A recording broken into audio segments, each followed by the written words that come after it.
What if Deku could bend steel like it was paper, command Rebar like a personal army, and reshape entire cities with a thought? Imagine a world where Midoriya isn't just smashing obstacles, but building them from the ground up or tearing them down in a rain of metallic shrapnel. Welcome to Ozawa YouTube channel. In this video we are gonna see, what if Deku awakens magnetokinesis? This is part 1, and for more parts leave a like, share and subscribe, and I have Patreon where I upload early access and many other fictions. So check out my Patreon too, link in description. Scene 1, a normal day, a familiar bruise. The afternoon air in Musudafu tasted like exhaust and cheap fried food. Izuku Midoriya had learned to breathe through tea the same way he learned to breathe through everything else, quietly, carefully, like the world might punish him for taking up too much space. His sneakers scuffed the sidewalk as he walked home from school, shoulders slightly hunched. Notebook hugged to his chest like it could shield him from reality. It couldn't. "Hey, Deku." The voice hit like a rock. Izuku flinched before he could stop himself. A reflex built from years, like ducking before thunder. Katsuki Bakugo strode up behind him, hands in his pockets, grin sharp as a blade. Two of his friends lingered a few steps back, laughing like they'd already seen the punchline. "You still taking notes on heroes?" Bakugo leaned in, eyes burning. "What are you gonna do, write the villain a love letter when you get kidnapped?" Izuku's mouth opened, then closed. His heart thumped too loud. The notebook edges creaked under his grip. Bakugo snatched it anyway, flipping it open with the casual cruelty of someone tearing open a gift. Look at this." He held it up like a trophy. "All Might, stats, techniques, wind-up angle, like you're gonna learn it." One of the boys laughed. "He thinks he can be a hero." Bakugo's smile widened. "He's got the nerve, right?" Izuku swallowed. He wanted to say something. Anything. He wanted to not be this small, this pathetic, this predictable. But his throat tightened the way it always did. "Baku." Go tossed the notebook into Izuku's chest. "Keep dreaming, Deku. That's all you're good at." He turned away, already bored. Already done. Izuku stared after him, fingers trembling against the notebook's bent cover. His eyes flickered to the sky where the clouds were piling up like the world was gathering its breath. He didn't notice the streetlight above him hum. He didn't notice the manhole cover. Near his feet vibrate, just a millimeter, like something under the ground sighed. He didn't notice the tiny, invisible pull that tugged on a loose screw in a nearby sign. Because he'd spent his whole life thinking nothing in the world would ever move for him. Not even an inch. Scene 2, the sludge villain. It happened fast. It always did. The kind of disaster that didn't knock first. Izuku rounded the corner near the shopping strip and saw a crowd, a tight knot of people, phones raised, voices rising. At first he thought it was a street performer. Then he saw the black-green body. The way it flowed like thick oil. The way it climbed a person's face. A man, middle-aged, suit jacket half-ripped, was being swallowed by slime. "Help!" Someone screamed. "Somebody, call a hero." Izuku's legs moved before his brain agreed. He pushed through the crowd and saw the victim's eyes, white and panicked, as the sludge crawled into his mouth. And that was the moment Izuku's instinct snapped into a single, stupid, heroic line. "Move, now." His hands shot out. He grabbed. He didn't even know what he grabbed. Something solid within the goo, maybe fabric, maybe a belt, maybe nothing. He pulled. The sludge Lane turned toward him like a nightmare deciding he'd found dessert. Well, it gurgled, voice bubbling through the mess. A little kid with a hero complex. Izuku's breath hitched. The stench as unbearable, chemical rot mixed with wet asphalt. The sludge wrapped around his arms instantly, cold and suffocating. His body screamed at him to run. But the man was still choking. Izuku yanked again, desperately. Trying to create space, trying to pry the sludge off like it was a blanket stuck to skin. The villain laughed. "You're adorable. What's your name, kid?" Izuku's vision blurred from panic. Midoriya." "Ah." The villain cooed. "Then I'll wear you too, Midoriya." The sludge surged. It climbed his face. It entered his mouth. The world narrowed into choking darkness. This is it, a thought flickered, tiny, weak, furious. "I'm going to die here. Like this. And it won't mean anything." His lungs burned. His ears rang. His hands clawed uselessly. And somewhere deep inside him, somewhere wrong, something woke up. Not like a spark, like a magnet slamming into place. Scene 3, the pull. At first, it was only a feeling. A direction. An awareness. Izuku didn't see it with his eyes. He felt it in his bones, like the world suddenly had threads, and he could sense which ones were made of metal. He felt the streetlight above. He felt the screws in the nearby storefront sign. He felt the iron spine of the rebar buried inside the sidewalk concrete. He felt the parked cars like sleeping beasts. And then, with his throat full of sludge and his heart screaming no, Izuku did the only thing his body could do. He pulled. The streetlight bent, not gradually, violently, like an invisible fist had grabbed it and yanked it down. Bolts shrieked. Metal screamed. A manhole cover tore free of the asphalt with a sound like thunder. The parked cars shuddered as if something massive had walked between them. The crowd exploded into panic. What the is that? Run! Izuku couldn't breathe, but he could pull. The feeling was intoxicating and terrifying, like he'd discovered a new limb and immediately broke something with it. The sludge villain paused, just a fraction, its amorphous form quivering. What? Izuku's mind was a storm. He wasn't thinking in words anymore. He was thinking in force.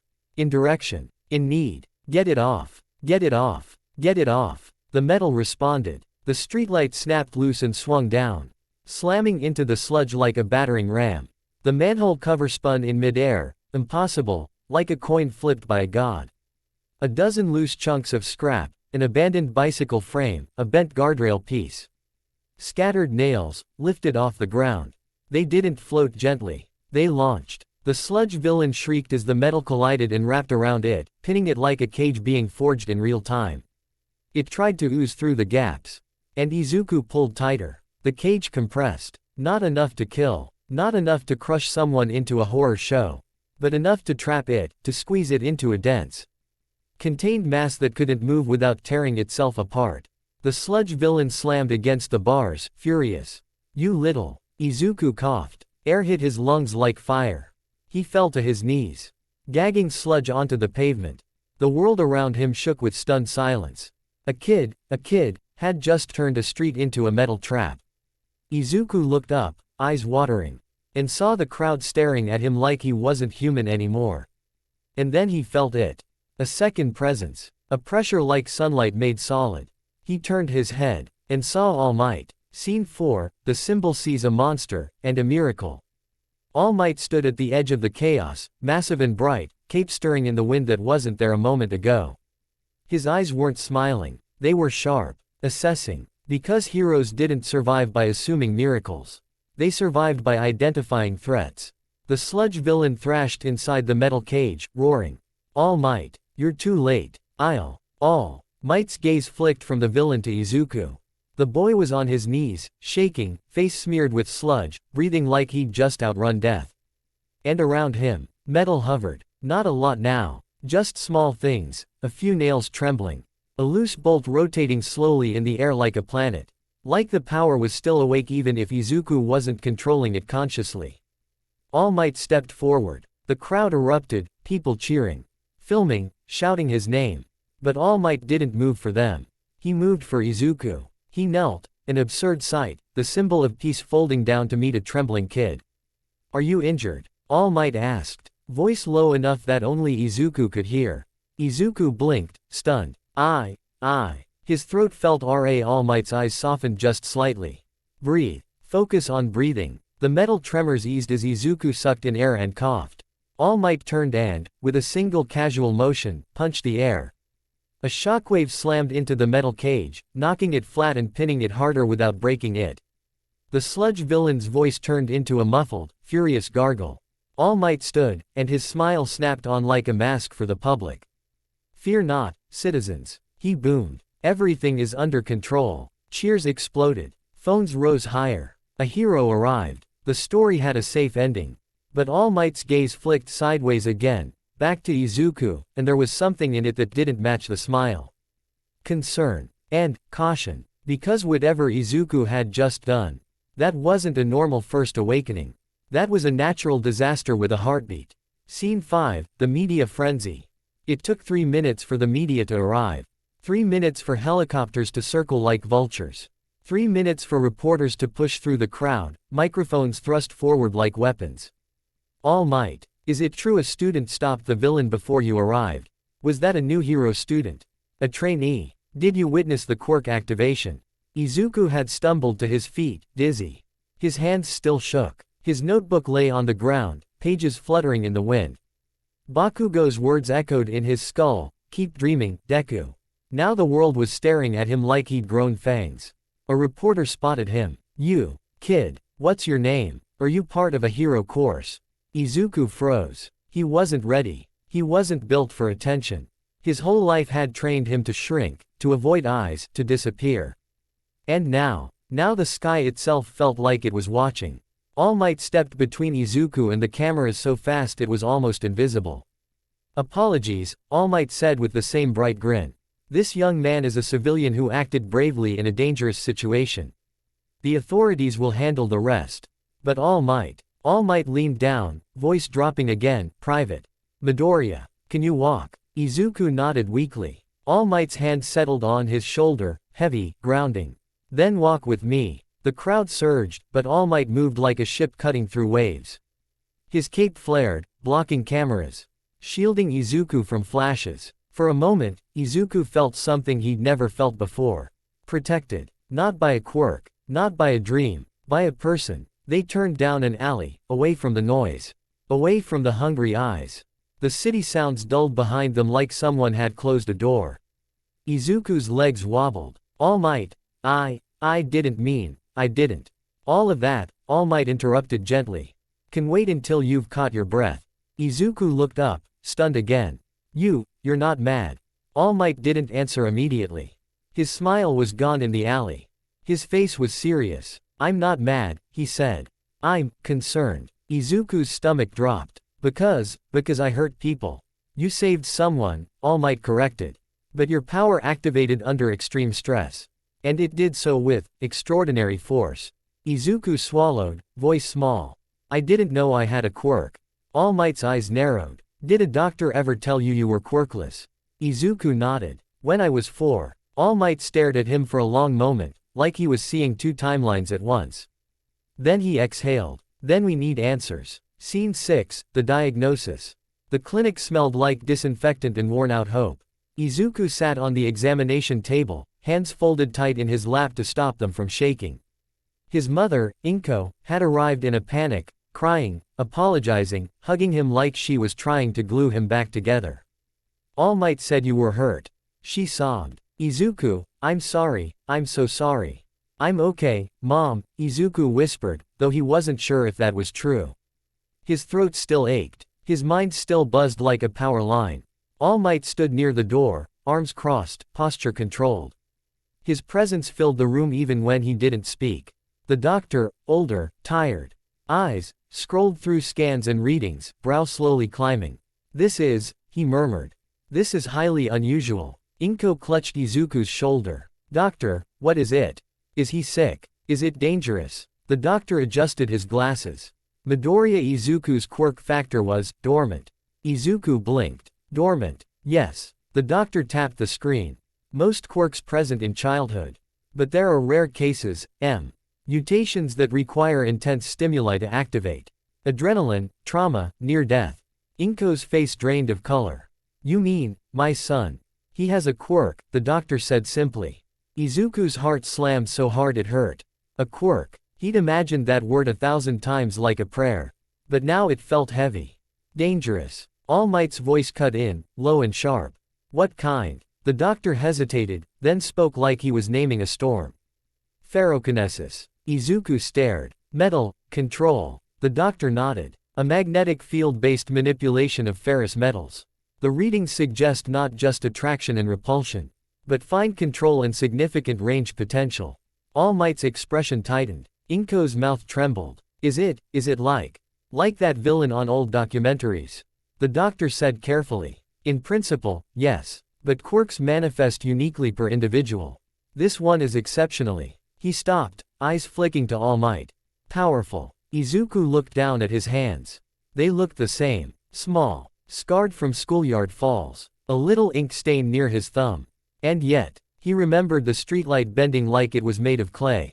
He remembered the manhole cover spinning in the air. He remembered the cage forming as if the city itself had answered his fear. His voice cracked. So, I'm not quirkless. Inko cried again, this time differently, relief tangled with guilt. Izuku, I thought, the doctor said. I know, Mom, Izuku whispered, even though some part of him wanted to scream at fate itself for waiting until he almost died. All Might stepped forward. Doctor, can his quirk factor be suppressed again? The doctor shook his head slowly. Once awakened, it will likely remain active. It may fluctuate, but it won't return to true dormancy. All Might's eyes locked onto Izuku. Then you'll need training. Quote. Izuku's breath caught. Training? Like, hero training. All Might didn't smile. But his voice carried something that hit Izuku harder than any punch. Training, All Might said. So you don't accidentally become a catastrophe. Izuku's throat tightened. That word, catastrophe, should have crushed him. Instead, it made something inside him burn. Because catastrophe meant power. And power meant choice. And choice meant, maybe, for the first time in his life, Bakugo wasn't the only one who decided what Izuku could be. Scene 7, The Secret Conversation. Later, after Inko was sent home with medical pamphlets and shaky promises, All Might remained. The clinic hallway was quiet. Fluorescent lights buzzed overhead. Outside the window, the city kept moving like nothing had changed. But for Izuku Midoriya, everything had. All Might leaned against the wall, arms crossed, gaze fixed somewhere far away. Izuku stood awkwardly, unsure whether to speak. Finally, All Might broke the silence. Midoriya, why did you rush in? Izuku blinked. Because, he was dying. That's not what I asked. All Might's eyes sharpened. Plenty of people freeze. Plenty of people wait for heroes. Why didn't you? Izuku swallowed. His cheeks heated. I couldn't just watch. All Might stared at him, and for a second Izuku saw something in his eyes that didn't belong to a symbol. A man, tired, burdened, measuring the world's weight, said quietly, is rare. Izuku's heart hammered. All Might, I want to be a hero. All Might didn't answer right away. Instead he turned his head slightly, as if listening for something. Then he stepped closer and lowered his voice, the air suddenly serious. There is something I need to ask you, he said. And you must answer honestly. Izuku nodded quickly. Yes. All Might's gaze pinned him. When your quirk activated, did you feel like you could sense the metal around you? Izuku hesitated. Yes. Only nearby. All Might pressed. Izuku thought of the street. The cars. The rebar. The way it had all felt connected. Izuku admitted. It felt like, the whole area was, loud. All Might's jaw tightened. And did you sense anything else? Anything inside people? Izuku's blood went cold. He remembered a strange flicker, like a whisper under the roar. Like the iron in blood calling his attention if he focused too long. He forked a laugh that sounded fake even to him. No. Just, metal objects. All Might held his gaze for a long moment. Izuku's palms dampened. Then All Might slowly nodded, as if accepting the answer. But his eyes didn't fully relax. Good. All Might said, though his tone suggested the word carried more weight than comfort. He straightened, and the hallway seemed to shrink under the gravity of what came next. Midoriya Izuku. All Might said, voice steady, I believe you have the potential to become one of the strongest heroes this era has ever seen. Izuku's breath stopped. All Might continued. But potential is not safety. And power without control becomes tragedy.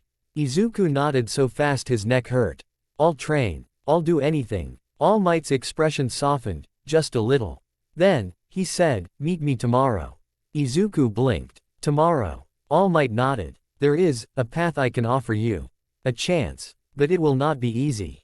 Izuku's heart pounded like it was trying to escape his chest. He bowed, deep, frantic.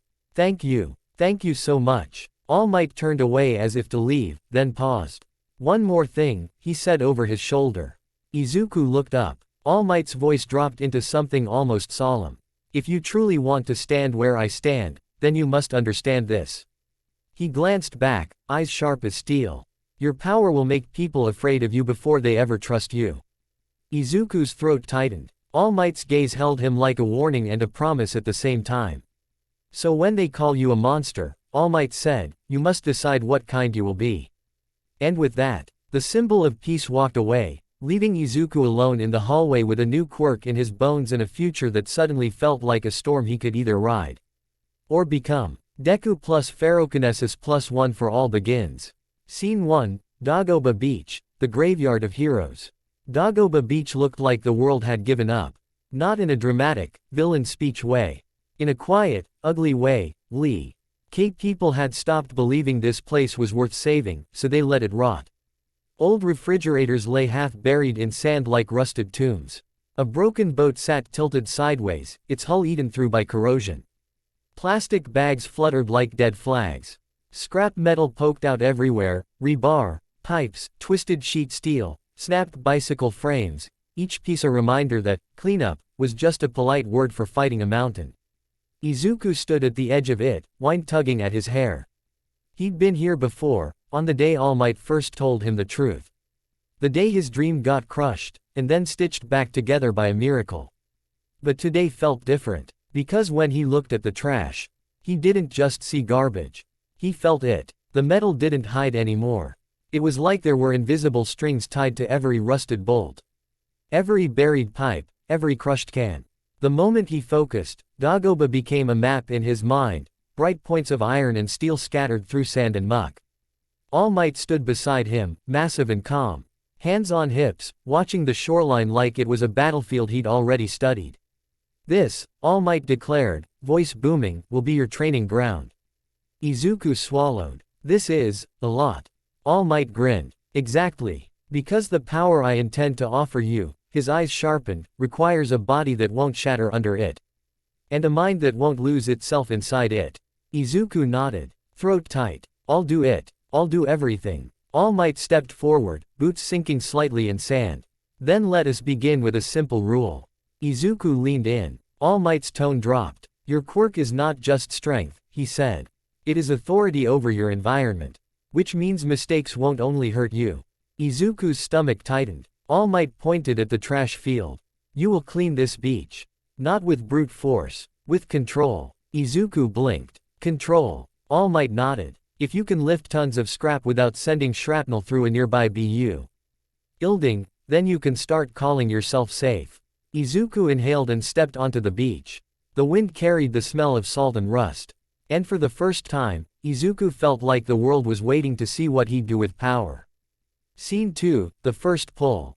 Izuku chose a broken car door half buried in sand. He held out his hand, palm open, as if the metal could see him. Okay, he whispered. Just, come here. He focused on the feeling, the tug, the direction. He pulled. The door didn't slide gently. It ripped out of the sand like it had been fired from a cannon. Izuku yelped and threw his arms up, instinctively pushing. The door stopped midair, wobbling like a trapped animal, then slammed into the ground at an angle. Sand exploded outward. All Might didn't flinch. He only raised an eyebrow. Izuku's face went red. Sorry. I didn't mean to. All training begins with failure. All Might declared, as if that made the crater less embarrassing. Now try again. But this time, do not pull with desperation. Pull with precision. Izuku stared at the door. He took a deep breath. This wasn't the alley. Nobody was choking. Nobody was dying. His heart wasn't in survival mode. He could afford to be careful. He held out his hand again. He didn't yank. He invited. The door trembled, then slowly lifted, sand falling from it in thin streams. Izuku's eyes widened. I did it. All Might crossed his arms, nodding. Now move it. Place it on that pile. Izuku turned his wrist slightly. The door glided sideways, clumsy, wobbling, but controlled, until it hovered over a heap of scrap. He lowered it. It clanged onto the pile. It wasn't elegant, but it didn't kill anyone.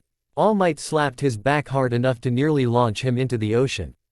Excellent. Izuku coughed. Thank you. All Might pointed at the trash mountain like a general pointing at an enemy army. Now do that, he said brightly, 1,000 times. Izuku stared at him. 1,000. All Might grinned wider. Plus ultra. Scene 3, the routine that breaks boys. The first week was agony. Not because lifting trash was heavy. Izuku learned quickly that metal didn't feel heavy the way it did to muscles. It felt like dragging a stubborn thought through mud.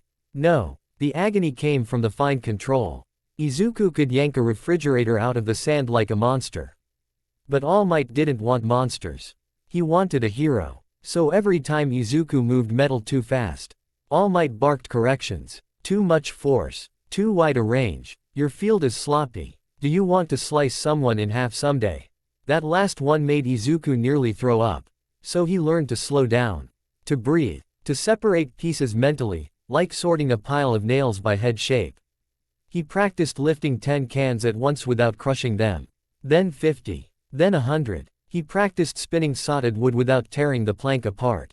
He practiced magnetic grip, holding metal in place while waves tried to pull it away. And slowly, painfully, trash began to move like it was obeying him instead of exploding around him. The beach changed. Piles grew organized. Paths opened. For the first time in years, the sand was visible. But the real change was inside Izuku. His quirk stopped feeling like a panic button. And started feeling like a language. Metal spoke intention and direction. It told him where it was buried. It told him how many pieces were hidden inside a mound of trash. Sometimes, when he closed his eyes, he could feel the beach like a second skin. And that scared him, because it felt too natural. Like this power had been waiting inside him the whole time. Just sleeping. Scene 4, Rust Removal, the first, hero skill. On day 12, All Might brought a toolbox. He tossed it onto the sand. Izuku blinked. We're building something. All Might said proudly, as if that answered everything. He pulled out a thick bolt, rusted almost completely orange, then held it up. Midoriya, he boomed. Today you will learn refinement. Izuku tilted his head. Refinement. All Might nodded. Strength impresses crowds. Control saves lives. Remove the rust. Izuku stared at the bolt. Without touching it. Without damaging the bolt, All Might corrected. Izuku swallowed hard. He held his hand out, focusing on the iron. He could feel the bolt easily. A strong presence. But the rust, was it separate? Was it still iron? Was it bonded? He tried pulling lightly. A thin flake peeled off, then the bolt jerked and almost snapped out of All Might's grip. All Might. Izuku panicked. I'm sorry. All Might's fingers tightened like a clamp. Again, Izuku breathed. Slower. He tried to sense the difference. The rust was weaker, brittle, crumbling. The bolt's core was denser, steady, intact. He adjusted his pull, like a radio tuning to a faint station. The rust began to tremble, separating grain by grain, like sand lifting in a gentle breeze. Izuku's eyes widened. Orange dust floated off the bolt, swirling in a little orbit around his hand. All Might watched intently, pride flickering behind his grin. Izuku concentrated harder. The rust peeled away cleanly, revealing silver steel beneath. He guided the rust dust down into a neat pile. The bolt remained untouched. Izuku exhaled, shaky. I did it. All Might's laugh filled the beach. Ha ha ha. Yes, that is what I mean. Izuku stared at the cleaned bolt like it was proof he wasn't a walking accident. All Might leaned down, voice quieter than usual. Remember that feeling, he said. Because when you fight in a crowded city, you'll need to stop bullets without stopping hearts. Izuku's blood went cold. Bullets. He hadn't even thought that far yet. All Might's gaze sharpened. This quirk of yours, it will tempt you to solve problems with overwhelming force. Izuku nodded slowly. All Might straightened. But heroes do not win by being the strongest. He smiled. They win by being the safest. Scene 5, the offer returns. It was the end of week 3 when All Might finally said it again. The beach looked different now, half cleared, wide stretches of sand exposed, piles stacked neatly for disposal. Izuku was drenched in sweat, panting. Even with ferrokinesis, his body still worked, still stabilized, still resisted the strain. All Might stood at the shoreline, arms crossed, watching the sunset turn the water gold. Izuku walked up, exhausted. All Might, is this enough? All Might turned, expression serious. You have improved, he said. Your control is no longer reckless. Izuku's heart lifted. All Might stepped closer. And your spirit, he continued, has not broken. Izuku blinked. Broken. All Might looked away, jaw tight. Many would have. The air felt heavier. Izuku swallowed. So, the thing you mentioned, the path. All Might's eyes returned to him. They were steady now, like the decision had already been made. Yes, All Might said. That path. Izuku's hands clenched. All Might placed a hand on his shoulder. I have been observing you, All Might said. Your quirk is extraordinary. But it is also dangerous. Izuku nodded, throat dry. All Might's voice softened. However, you are not dangerous because of your power. Izuku stared. You are dangerous. All Might said, because of your heart. Izuku's eyes widened. My heart. All Might nodded. You rush toward danger. You throw yourself into harm's way for strangers. You do not hesitate. Izuku's breath hitched. All Might's hand tightened slightly. That is what One for All chooses, he said quietly. Not a quirk. Not a bloodline. Not talent. Izuku's vision blurred. Are you saying? All Might smiled, small and real. I am saying, All Might declared, that I want to give you One for All. Izuku froze like time stopped. He dreamed of this, but now it felt too big to touch. I already have a quirk, Izuku whispered. Why me? All Might's eyes narrowed with fierce pride. Because your quirk is not what makes you worthy, he said. Your quirk makes you capable. Izuku's knees nearly buckled. All Might continued. One for All is more than strength. It amplifies what is already there. It is a torch. Izuku looked up, tears on his lashes. All Might's grin widened again.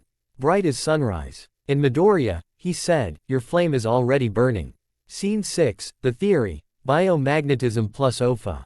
All Might led Izuku to a bench at the edge of the beach. The waves rolled in gently. Like the world was pretending this wasn't life-changing. All Might pulled out a notebook, his own. Izuku's eyes widened. You keep notes too. All Might laughed. Naturally. A hero must study. He opened it to a page filled with diagrams. Midoriya, he said, tapping the page, your ferrokinesis appears rooted in a biomagnetic field. Your body generates an electromagnetic influence beyond typical quirk parameters. Izuku blinked. So, my body is like a magnet. All Might nodded. In a simplified sense, yes. Your nervous system, your bioelectric signals, why? Our quirk converts them into external force. Izuku swallowed. And OFA. OFA, All Might said, eyes gleaming, is a stockpile of power. A massive increase in physical output and energy. Izuku leaned forward. All Might tapped the diagram again. If OFA amplifies your body's energy production, then it should amplify your biomagnetic field. Izuku's mouth went dry. You mean, he whispered, my range will increase. All Might nodded grimly. Dramatically, he said, your current range is already impressive for a newly awakened quirk. With OFA, he paused, choosing his words carefully. With OFA, you may become something the world has never seen.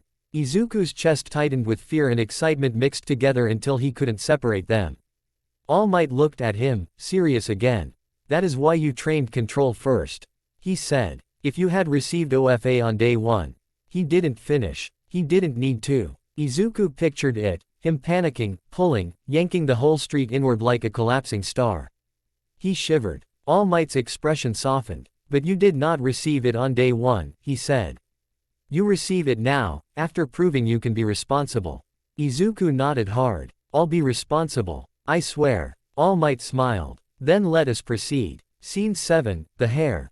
All Might stood, straightening his posture like he was preparing for a ceremony. He plucked a single blonde hair from his head. Izuku stared at it like it was a sacred artifact. This, All Might said, holding it between 2 fingers, is the medium of transfer. Izuku's face went pale. Iha nodded solemnly. Izuku trembled. This was it. The moment his life split into, before, and, after. He took the hair carefully, like it might burn. His throat bobbed. He looked at All Might. Are you sure? All Might's grin flashed. Midoriya Izuku, he said. Voice powerful, I have never been more sure of anything. Izuku swallowed. He put the hair in his mouth. And forced himself to gulp. It went down like a dry thread. For a second, nothing happened. Izuku blinked. Did it? Then the world hit him. It wasn't pain first. It was pressure. Like someone had poured lightning into his veins. His heart slammed. His skin prickled. His bones felt too small for what was trying to live inside him. He stumbled back, grabbing his chest. All Might, he gasped. All Might stepped forward, eyes sharp. Breathe. Control your body. Izuku tried. And suddenly the beach screamed. Metal all across Dagoba shuddered. Not just nearby. Not just a pile. Everything. Every scrap. Every bolt. Every pipe. Even the hidden rebar deep under the sand. It all answered him. A wave of metal lifted into the air like the ocean itself had turned to steel. Izuku's pupils shrank. He felt it, the field expanding, exploding outward. He could sense metal far beyond the beach now. Street signs. Cars on the road above.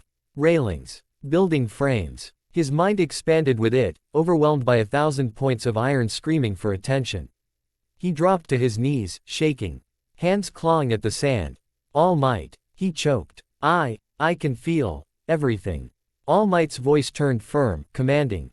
Focus. He roared. Choose one thing. Anchor yourself. Izuku's breath came in ragged bursts.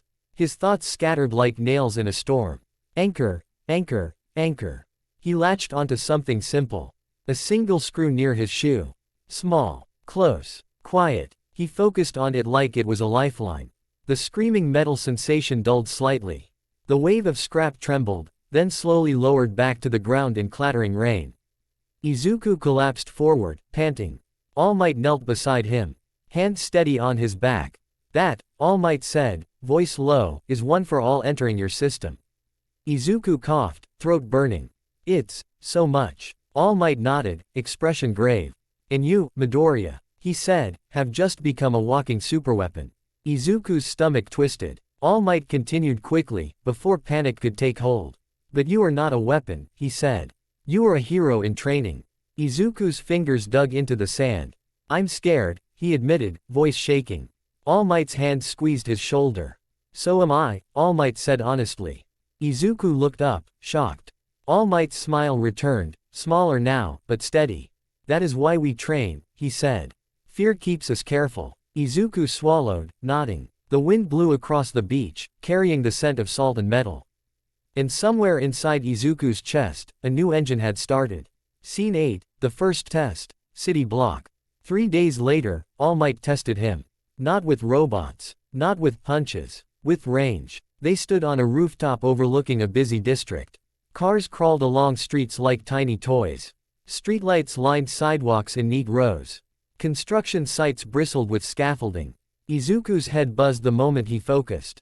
He could feel the city's skeleton. All Might pointed. How far? Izuku closed his eyes, breathing slowly. He felt the metal like stars. He reached outward carefully, expanding his awareness like stretching a muscle. 2 blocks, Izuku whispered. All Might nodded. Further. Izuku pushed again, careful, careful. 3 blocks, he breathed, sweat forming at his temple. All Might's tone sharpened. Further. Izuku's chest tightened. He reached until it started to hurt, until the world felt too loud. City block, he whispered finally. A whole, city block. All Might's expression darkened slightly.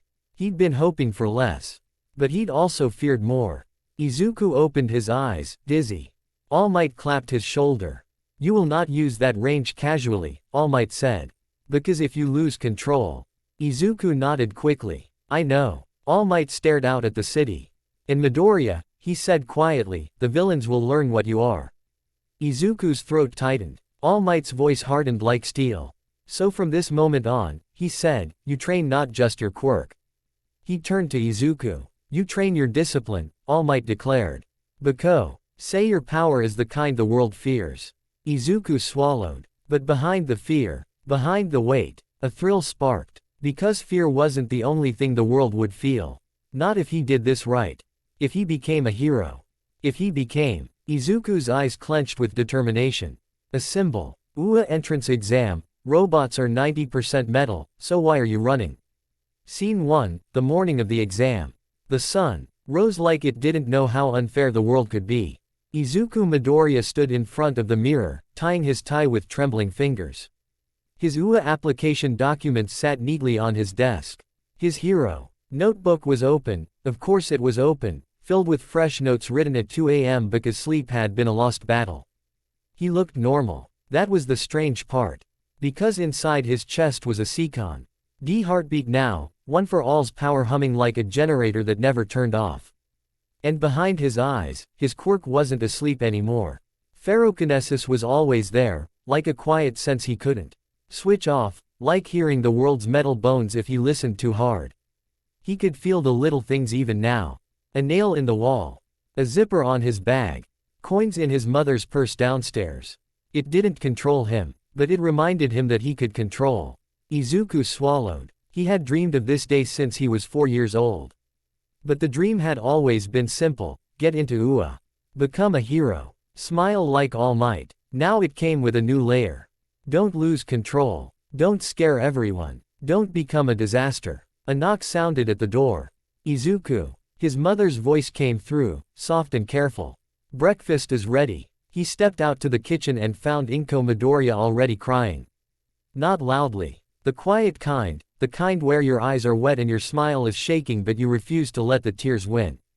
I made your favorite, she sniffled, sliding a plate toward him. Izuku stared. Mom, you don't have to cry. I do, she said quickly, wiping her cheeks. Because you're going to UA. And because her voice cracked. Izuku's stomach tightened. He knew what she was about to say. Because for 10 years, she thought he was quirkless. And for 10 years, she watched him chase a dream the world kept stepping on. Inko grabbed his hands suddenly, squeezing them like she was trying to pass courage through her skin. Be careful, she whispered. Please. Izuku nodded, swallowing the lump in his throat. I will. He ate quickly, barely tasting the food. His mind was already at UA. Gates, robots, explosions, points, danger. Inko walked him to the door anyway. She straightened his tie, smoothed his hair, kissed his forehead. Then she leaned in, voice trembling. I'm proud of you, she said. Izuku blinked hard. Even if you didn't have a quirk, she continued, tears falling again. I would still be proud of you. The words hit him harder than any villain ever had. He nodded and forced himself to smile. I'm going to do it, he promised.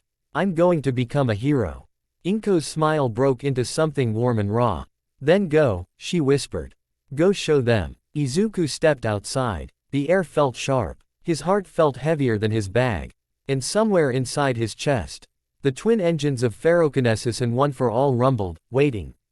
Scene 2, UA's gates and a familiar gravity. UA's front gates looked like Sometheri. Tall, cold, strong, like the school its Elf was saying, only the serious survive here. A crowd of applicants gathered, some loud, some confident, some nervous. Izuku immediately shrank instinctively, then caught himself. No, not today. He walked forward anyway, weaving between groups. He felt it instantly. Metal. So much metal. The gate structure, the rebar in the concrete beneath, the security systems, the microphones, the cameras, UA was practically a metallic ecosystem. His quirk buzzed like a hungry animal. Izuku forced himself to breathe slowly. He couldn't get distracted. Today wasn't about feeling everything. Today was about doing one thing right. He stepped toward the entrance and suddenly, he tripped. His foot caught on nothing, just his own nerves and speed. His body pitched forward. Oh. Before he hit the ground, a hand grabbed his arm. A girl's voice said, "Are you okay?" Izuku blinked, dazed, then looked up. Brown hair, round eyes, pink cheeks. She smiled brightly like this was normal. "I'm okay." Izuku squeaked, standing too fast. "You're shaking," she said, concerned. I'm just." Izuku looked away, panicking. "I'm fine." He bowed too hard. "Thank you." The girl laughed softly. "No problem. Good luck." She turned and walked off. And Izuku stood there for 3 full seconds like his brain had crashed. She talked to me. Then he slapped both cheeks lightly. Focus, Midoriya. He entered the building. Scene 3, written exam, quiet domination. The written exam was, shockingly normal. Rows of desks, clock ticking, proctors walking, silence tense like a stretched wire. Izuku sat down and stared at the test. And then his nerves eased, because this was the one battlefield he'd trained for his whole life. He didn't just study. He analyzed. He breathed, steady, and wrote. Question after question, his pencil moved cleanly. Math. Done. Logic. Done. Reading comprehension. Done. He didn't rush, he didn't need to. He finished early, double-checked every answer, then sat there trying not to feel the meta. L screws in the desk vibrating when he flexed his fingers. Don't accidentally magnetize the whole room, he told himself. That's a terrible first impression. When the proctor called time, Izuku stood up with everyone else. Stomach already twisting. Because the written exam didn't decide whether you were heroic. The practical did. And Izuku Midoriya's power, his terrifying, beautiful power, was about to be watched by professionals. His palms sweated. He followed the crowd down the hallway toward the staging area. Scene 4, Present Mike's hype versus Izuku's internal screaming. The practical exam briefing was chaos. Applicants gathered in a giant room, buzzing with energy. Some practiced quirks casually, sparks, ice, wind. Izuku stayed very still, because if he practiced his quirk casually, he may pull a light fixture out of the ceiling and ruin everyone's day. A speaker crackled. He, listen up, young hopefuls. Present Mike's voice blasted through the room like a concert. Izuku flinched so hard he nearly levitated a chair. Present Mike stood on a platform, grinning like he lived off loudness. This is your practical exam. You'll be fighting robots, villain bots. 3 types, worth different points. Holograms flashed. 1-pointer, 2-pointer, 3-pointer. Izuku's brain instantly analyzed. Robots. Metal. Mostly steel plating. Joint assemblies. Power cores. Sensors. He swallowed. This felt like cheating. Present Mike continued. But remember, you don't get points for just running around. You get points for taking 'em down. A boy with spiky blonde hair in the crowd scoffed loudly. Bakugo. Izuku's spine stiffened. Bakugo stood with his arms crossed, smiling like the entire exam was something made specifically for him to crush. He hadn't noticed Izuku yet. Or maybe he had and didn't care. Present Mike pointed toward the exit. You'll be assigned zones. When the gate opens, you go. Ready. The crowd roared. Izuku's heart tried to escape his ribcage. He whispered to himself, okay, just like training. Control. Precision. And a darker voice in the back of his mind whispered. You could dismantle them in seconds. He hated that the voice was right. Present Mike raised his arms. Begin. The gates opened. The crowd surged. Izuku stepped forward, and felt the metal world waiting. Scene 5, First Contact. The robots learned fear. The test city was massive. Streets, alleys, open plazas, mock buildings. Robots moved everywhere, stomping and turning, scanning for targets. The moment Izuku entered, his quirk lit up. Not in a painful way. In a clarity way. He could sense every robot like a beacon. Each one had an iron spine, joint hinges, plates, bolts. Even their internal motors felt like spinning hearts. Izuku's breath caught. He could almost hear them. He forced himself to move. A 1-pointer robot spotted him, eyes glowing red. It raised its arms to attack. Izuku didn't punch. He didn't run. He lifted his hand and made a tiny twisting motion with his fingers. The robot's shoulder bolts unscrewed. Its arm dropped off. The robot paused, as if confused. Izuku twisted again. Knee joint, loosen. The robot collapsed like a puppet with cut strings. Villain defeated. A screen on the robot flashed. Izuku blinked, stunned. That worked. He moved again. Another robot charged. Izuku flicked his wrist. The robot's head detached, spinning away harmlessly. The body froze, then toppled. A 2-pointer leapt from behind a corner. Izuku reacted instantly, his awareness wide like a net. He pulled the metal pole from a street sign and swung it through the air, not physically, but telekinetically, striking the robot's torso hard enough to dent it and knock it backward. Then he sent the pole through its leg joints, jamming them. The robot fell. Points acquired. Izuku's eyes widened. This was fast. Too fast. He looked down at his hands. He didn't feel powerful like Bakugo. He felt like a mechanic for destruction. He shook his head and kept moving. Because the exam wasn't about feeling. It was about results. Scene 6, The Robot Reaper, Routine. Izuku developed a rhythm. He stopped trying to fight like a normal student. He turned the battlefield into a workshop. He didn't destroy more than necessary. He disabled. Step 1, locate. Step 2, dismantle joints. Step 3, immobilize safely. He used small motions to avoid collateral damage. A flick of fingers to pop screws. A gentle pull to yank gears. A push to repel a robot away from civilians. Sometimes he'd rip off a robot's arm and use it like a floating battering ram against another. Sometimes he'd pee. All loose metal from broken robots and shaped it into temporary restraints, bands that wrapped around a robot's torso and pinned it to the ground. He moved like he was conducting an orchestra of scrap. And all around him, other students fought louder. Explosions, ice walls, wind blasts. Izuku heard them faintly, but he stayed focused. Then, a familiar voice screamed from across the street. "Move out of the way." Bakugo rocketed forward in a burst of explosions, blasting robots into pieces with pure aggression. Izuku's eyes widened. Bakugo saw him. Not fully at first, just a flash of green moving calmly through the chaos. Then he saw the robots around Izuku collapsing, without explosions. Without impact. Just falling apart. Bakugo's expression twisted. "What the?" he muttered. Izuku felt the metal in Bakugo's grenade-like gauntlets. Felt how heavy they were with stored sweat and chemical design. He looked away quickly. Don't think about Bakugo. Don't get distracted. Because distraction was where accidents lived. But he couldn't help it. He saw Bakugo blast a robot into shrapnel. A piece of metal flew toward another student. Izuku's eyes snapped wide. Without thinking, he reached. The flying shard stopped midair. Hovered. Then dropped harmlessly to the ground. Didn't even realize they'd almost been hit. Izuku's heart pounded. "I just saved someone without them noticing." All Might's words echoed. Heroes win by being the safest. Izuku's jaw set. He moved again. Scene 7, the moment of temptation. By the time 15 minutes passed, Izuku's score was already absurd. He didn't know the numbers. But he knew the feeling.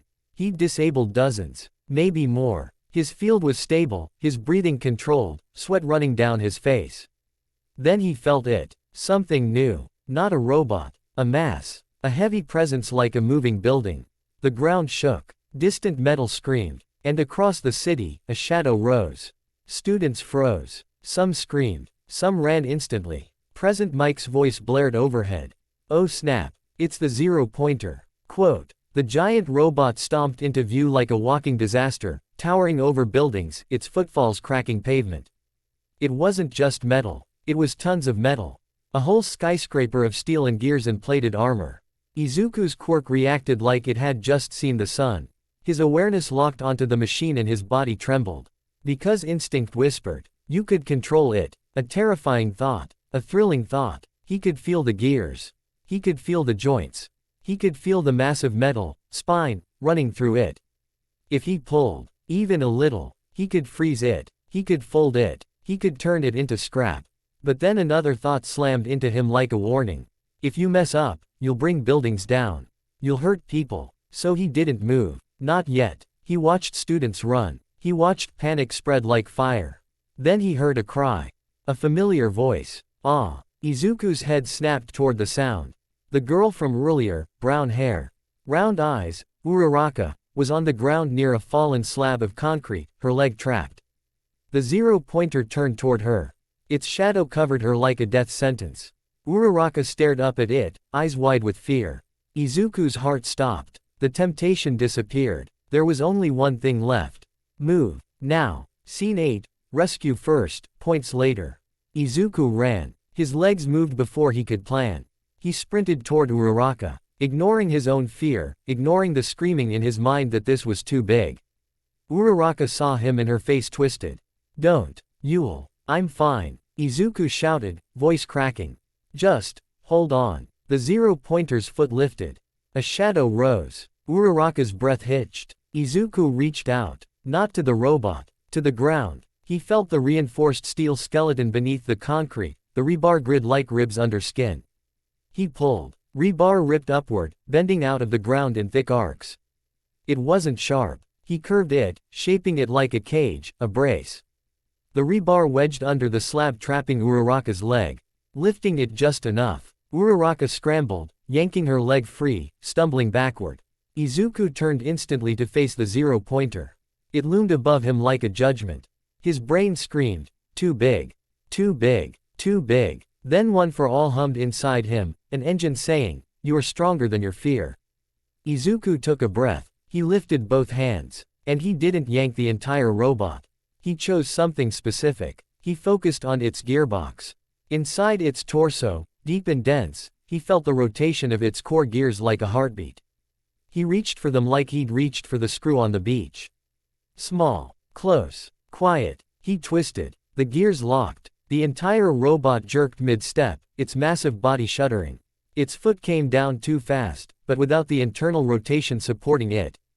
The movement stuttered. The robot's own weight betrayed it. Izuku's eyes narrowed. He pushed magnetic force outward, repulsion, against its knee joints. The joints bent sideways with a groan like a ship cracking. The zero-pointer tilted. Students in the distance screamed louder. Uraraka shouted, "What are you doing?" Izuku yelled back, panting, stopping it. The robot fell. But falling wasn't enough. If it collapsed forward, it would crush Uraraka. If it collapsed sideways, it would flatten buildings. Izuku's mind raced. He sensed metal everywhere, streetlights, poles, wrecked robot parts. He grabbed them all at once. Scrap rose into the air like a swarm. He formed it into a massive, slanted ramp, like a giant metal slide, positioned to catch the zero-pointer's falling bulk and redirect its weight away from the trapped area. The ramp wasn't perfect. It shuddered. It screamed. Izuku's arms shook as if he were physically holding a mountain. One for all surged through his muscles, stabilizing his body, amplifying his magnetic field like a second sun. GHH. Izuku gritted his teeth. The zero-pointer slammed onto the ramp. The impact boomed through the city. Metal warped. Sand and dust exploded. Izuku's vision blurred. But the robot's fall redirected, its massive torso sliding down the ramp and crashing into an empty street corridor, away from students. It landed with a final thunderous crash. Silence. Uraraka stared at Izuku like she'd just watched a myth. Izuku stumbled. His legs went weak. The city felt too loud again, too much metal, too many signals. His quirk trembled. He forced himself to release his hold gently, letting scrap fall harmlessly. Then his knees hit the ground. He panted, dizzy. Uraraka ran to him. "Hey, are you okay?" Izuku tried to smile. "Why yeah," he wheezed. "I think, maybe, overdid it." Uraraka looked at the fallen zero-pointer, then back at him. You stopped it," she whispered. Izuku blinked up at her. "I just did what I had to," he said softly. The world went white at the edges. And then, he passed out. Scene 9, the judge's room. That kid is a problem. Monitors filled the evaluation room. UA staff watched the EXA-M from multiple angles, tracking movements, points, rescues, reactions under pressure. Present Mike was practically vibrating. "Did you see that? He just froze the zero-pointer." Smintos leaned forward, eyebrows raised. He manipulated the reinforced foundation steel to create support. Midnight's eyes glimmered with interest. His control is remarkably delicate for someone with such range. Nezu, small, calm, brilliant, watched with his paws folded, eyes sharp. He prioritized rescue, Nezu murmured, even though he was already scoring heavily. Aizawa stood in the back, arms crossed, expression unreadable. His gaze stayed on the frozen frame of Izuku collapsing after saving Uraraka. "He didn't show off," Aizawa said quietly.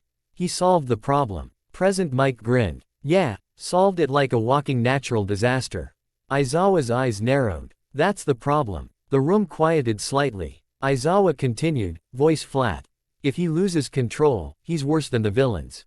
Nezu's mouth curled into a small smile. "And if he doesn't lose control?" The mouse-like principal's eyes gleamed. "Then we may be looking at a new pillar for hero society." Present Mike laughed. "What do we call him? That kid is ripping robots apart like he's harvesting scrap."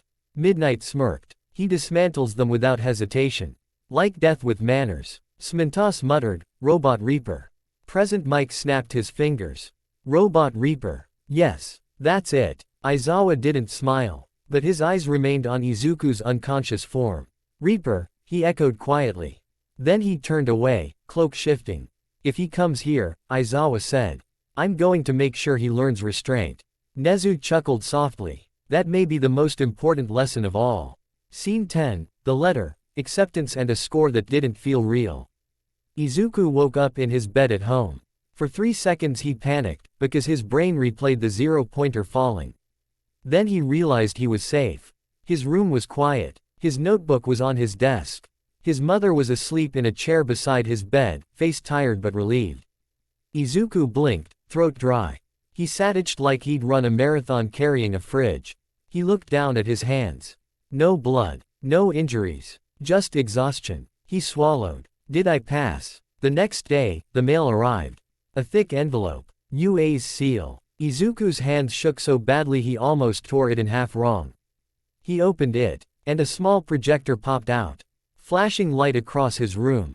A video activated. All Might appeared, smiling bright as ever.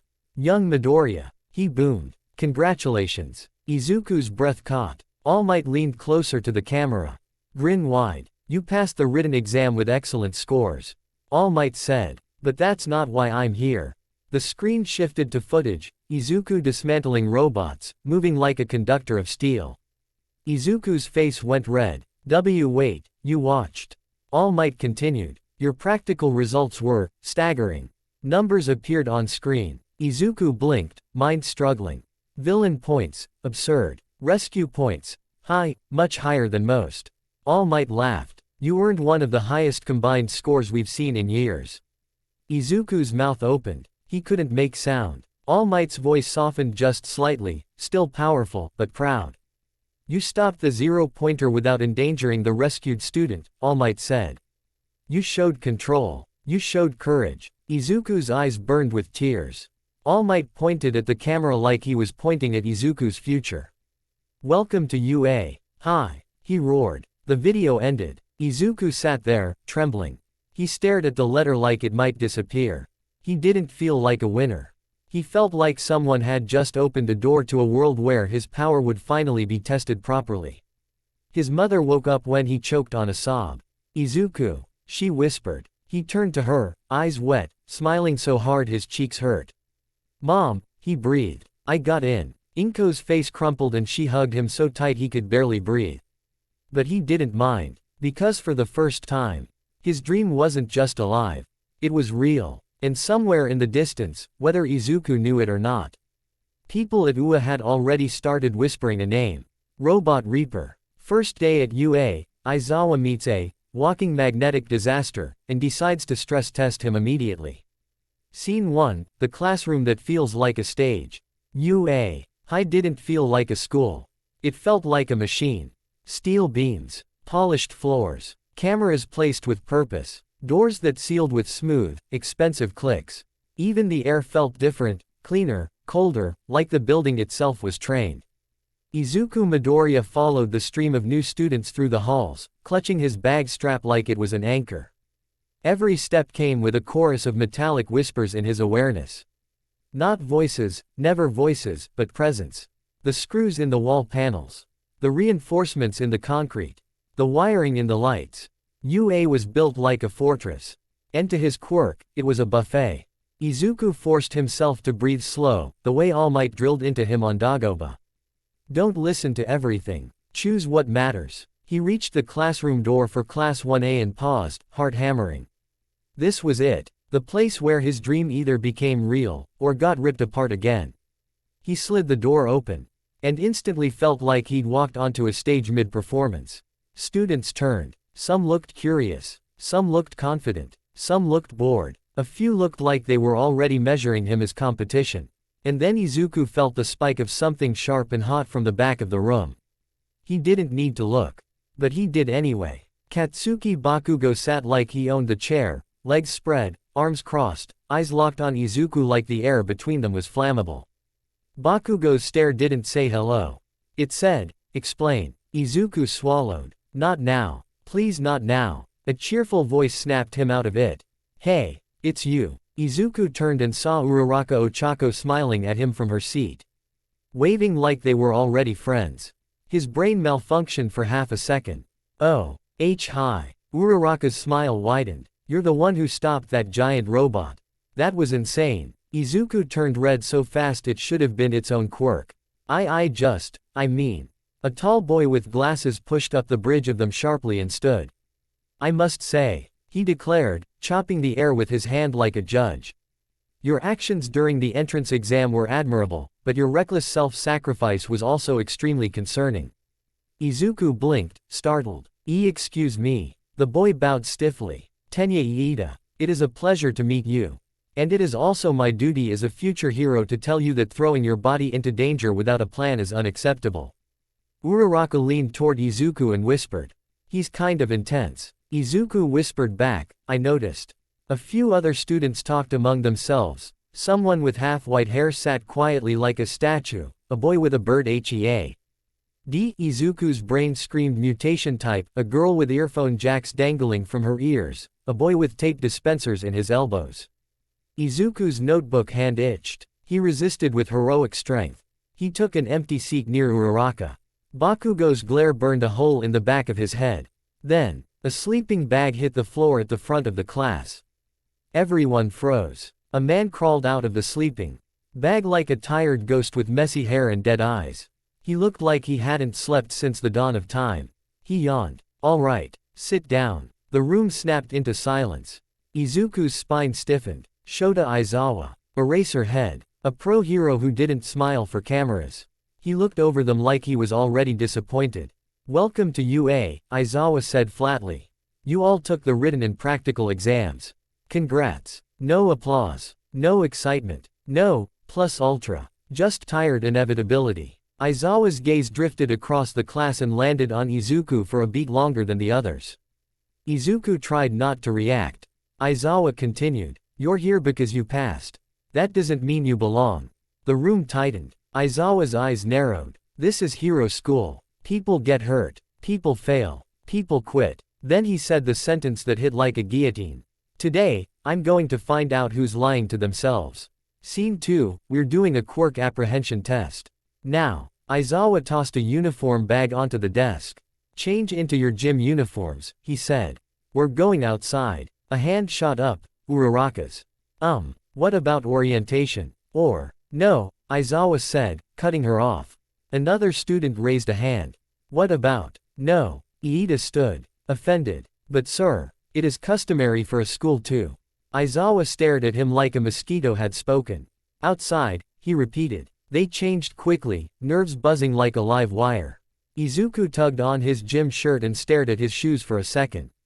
After Dagoba, All Might had suggested something simple. If you want Magneto-style flight without ripping streetlights apart, you need a stable anchor. So Izuku had, very carefully, inserted thin metal plates into his shoe soles. Not heavy. Just enough iron to grab onto. It felt weird the first day. Now it felt like a lifeline. He followed the class to the training field. It was wide and open, with white lines painted across the ground like a track field. Aizawa stood in front of them, holding a small orange ball. Quirk apprehension test, he said. 8 events. We measure your potential. Kirishima raised a hand. So, like, fitness test. Aizawa's eyes stayed dead, if you want to call it that. He looked at them all. Last place gets expelled. The world stopped. Uraraka made a small choking sound. Someone whispered, he can't. Iida snapped, that's absurd. Bakugo grinned like it was Christmas. Izuku's stomach dropped so hard he thought he might throw up. Aizawa continued like he hadn't just set their dreams on fire. You think I'm not. He lifted the ball. Let's start. Ball throw. Students lined up, panic thick in the air. Izuku's mind raced. He'd trained control. He'd trained range. But this was different. This was judged. This was survival. If I mess up, if I look unstable. He glanced at Aizawa. That tired man's eyes weren't tired anymore. They were sharp. Like he was waiting for Izuku specifically to prove something, or confirm a fear. Scene 3, Bakugo throws first. Watch this, extras. Bakugo stepped up first like he'd been born at the front of a line. He stretched his arm and smirked at the class. Don't blink, he said. He wound up and launched the ball, then detonate. An explosion behind it at the same time, blasting it forward like a cannon shot. The ball vanished into the distance. A digital screen flashed a number so huge some students gasped. Bakugo turned back, satisfied. Like he'd just marked territory. Next, Aizawa didn't praise him. He just wrote it down. Bakugo's smile faltered, just a fraction. Izuku swallowed. Okay. Don't compete with that. Just, be controlled. Be safe. Be impressive in a way that doesn't get me expelled. One by one, students threw. Ice helped. Wind helped. Strength quirks helped. Then Aizawa's gaze flicked toward Izuku. Midoriya, he said. Izuku's blood went cold. He stepped forward, the ball suddenly feeling like a bomb. He stood at the line and held it in his hand. All Might's voice echoed in his head. Control saves lives. Izuku looked down at the ground. The training field soil wasn't pure dirt. It had fine grit, tiny pebbles, trace minerals. And in those minerals, iron. Not much. Not like a scrap pile. But enough. Izuku closed his eyes and breathed. He didn't yank anything big. He reached for the iron particles in the ground, like reaching for a handful of dust. He felt them gather, swirling invisibly around his palm like a quiet storm. Then he shaped them. A thin, straight line. A track. A rail. He opened his eyes. To everyone else, it looked like Izuku was just standing there awkwardly, holding a ball. Bakugo scoffed. What's he doing? Praying. Izuku ignored him. He placed the ball gently against the invisible rail he'd formed with iron filings, compressing them into a magnetic channel. Then he fl-ed his magnetic field, repulsion behind the ball, attraction ahead. A push and pull. A controlled launch. He released. The ball didn't just fly. It shot. A sharp crack echoed like air splitting. The ball turned into a tiny dot and vanished into the sky. Uraraka's mouth dropped open. Kirishima shouted, "Bro." Iida's glasses glinted. That acceleration. Bakugo's eyes widened in disbelief. The screen updated. A number flashed that made the class go silent again, higher than most, dangerously close to Bakugo's in raw distance. Izuku's hands trembled as the iron dust dispersed back into the ground. He swallowed and looked at Aizawa like a kid waiting for a verdict. Aizawa stared at him, not impressed, not angry, just evaluating. You used the environment, Aizawa said. Izuku nodded quickly. Yes, sir. Aizawa's eyes narrowed. What if there's no metal around? The question hit like a slap. Izuku hesitated. Then he answered honestly, but carefully. I can sense iron in the soil, Izuku said. Even small amounts. Aizawa's gaze sharpened. Izuku's heart hammered harder because he didn't say the rest. He didn't say he could sometimes sense something else. A faint, wrong metallic whisper in living bodies if he focused too much. He kept that locked behind his teeth like a secret that could ruin everything. Aizawa wrote something down. Next event, he said. But his eyes stayed on Izuku for a beat longer. Like he'd just found the first crack in something dangerous. Scene 4, the sprint, Magneto-style flight. The 50-meter dash came next. Students lined up. Some looked confident. Izuku did not. Not because he couldn't run. Because running wasn't the problem. Control was. And the field was wide open, no trash piles, no anchors, no careful setup. Bakugo exploded forward like a missile. Iida engaged his engines, kicking up dust. Others sprinted normally. Then Izuku stepped up. Uraraka leaned over. You're gonna do that flying thing. Izuku swallowed. Maybe, a little. He stepped onto the line and focused on the metal plates in his shoes. A gentle lift, not a yank. He pushed magnetic force downward, repelling the plates from the Earth's trace iron, while pulling himself forward. Rode toward tiny metallic points in the environment, fence poles, goalpost anchors, distant equipment. He didn't fully fly, not like floating above rooftops. He glided. His feet hovered inches above the ground. And he shot forward with a smooth, terrifying speed, like a skateboard without wheels. His hair whipped back. His stomach dropped. For a second, he felt weightless. Then he remembered this was UA. And the ground had lines and rules and turning points. He adjusted, pushing a little left, pulling a little right. He crossed the finish line and touched down, knees wobbling. His time flashed on the screen.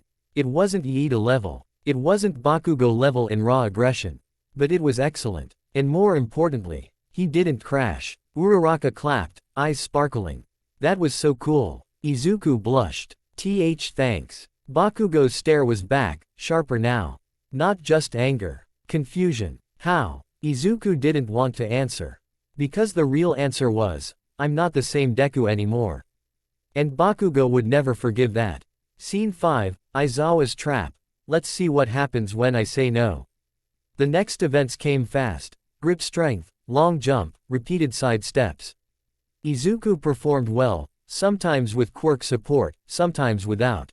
Trying to balance. But Aizawa wasn't watching the whole class equally. He watched Izuku like a scientist watches a volatile chemical. Then came the softball pitch, another throwing event with different form. Izuku stepped up again, trying not to overthink. He reached for iron dust again, forming a smaller rail, less explosive, more controlled. He wound up, and Aizawa's eyes glowed red. Izuku felt it instantly, like someone had grabbed the switch in his nervous system and flipped it off. His magnetic awareness, gone. His field, silent. The world's metal stopped, speaking to him in an instant. The iron dust he'd gathered dropped uselessly. Izuku's arm was already moving. He threw the ball with pure muscle. And it went, normal. Not terrible, but not special. It landed a pathetic bounce compared to what he'd done earlier. The class murmured. Izuku froze, realization slamming into him. Aizawa erased my quirk. He turned slowly. Aizawa's red eyes stared at him. Ferrokinesis, Aizawa said. Shut off. Izuku's mouth went dry. Aizawa continued, voice flat. If you rely on your environment, then your environment becomes your crutch. Izuku swallowed. Yes, sir. Aizawa's eyes didn't soften. Now do the next event. Without it, Izuku's heart hammered. Because without ferrokinesis, he still had one for all, but he didn't know how much Aizawa's erasure affected that. He felt weaker, not powerless, but restrained, like the extra engine was still inside him, but the ignition wasn't responding fully. He realized something terrifying. Aizawa wasn't just testing their quirks. He was testing what happened when those quirks were taken away. Because villains don't fight fair. And neither would he. Scene 6, the event that almost breaks him. The endurance run came later. Izuku lined up, breath steady. His ferrokinesis still felt muted whenever Aizawa looked at him, like a predator's gaze could disable his power. He tried to rely on basic fitness. Dagoba had STR. Ankh-themed him more than he ever expected. He ran. At first, it was fine. Then his lungs started to burn. His legs felt heavy. His mind whispered, use the field. Glide. Make it easier. But he soon not W. Heil Aizawa could erase it at any moment. So Izuku did what he'd never done before in his life. He pushed his body. He dug into the physical conditioning All Might forced on him. He ran until his vision blurred and sweat drenched his face. He didn't quit. He didn't stop. And when he crossed the line, panting, he realized something quietly important. Even without his quirk, even without the magnetic miracles, he was not the weak kid from middle school anymore. He was training. He was growing. He was becoming someone who could survive long enough to use power responsibly. Aizawa watched him, expression unreadable. Then he wrote something down again. Izuku couldn't tell if that was good or bad. Scene 7, the final event. Show me you're not a liability. The last event was a simple one. Sit-ups. A basic endurance measurement. The class groaned. Izuku almost laughed, because after everything else, sit-ups felt like mercy.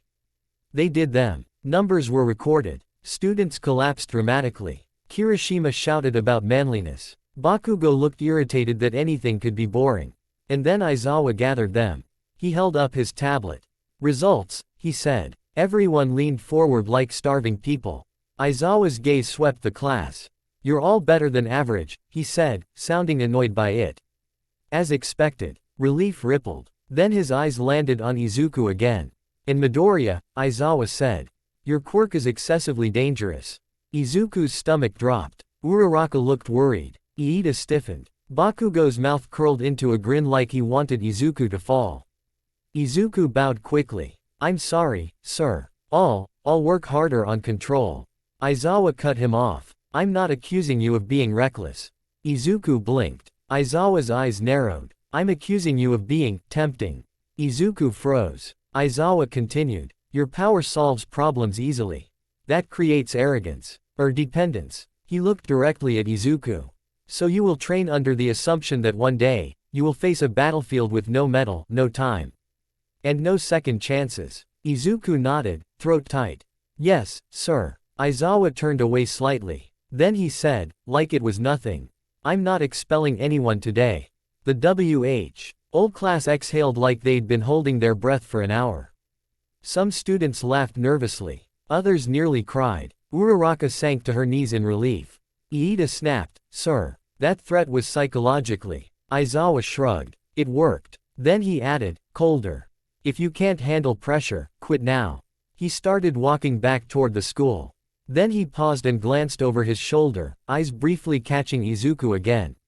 Midoriya, he said. Izuku straightened instantly. Yes. Aizawa's gaze was sharp. Your control is good, he said.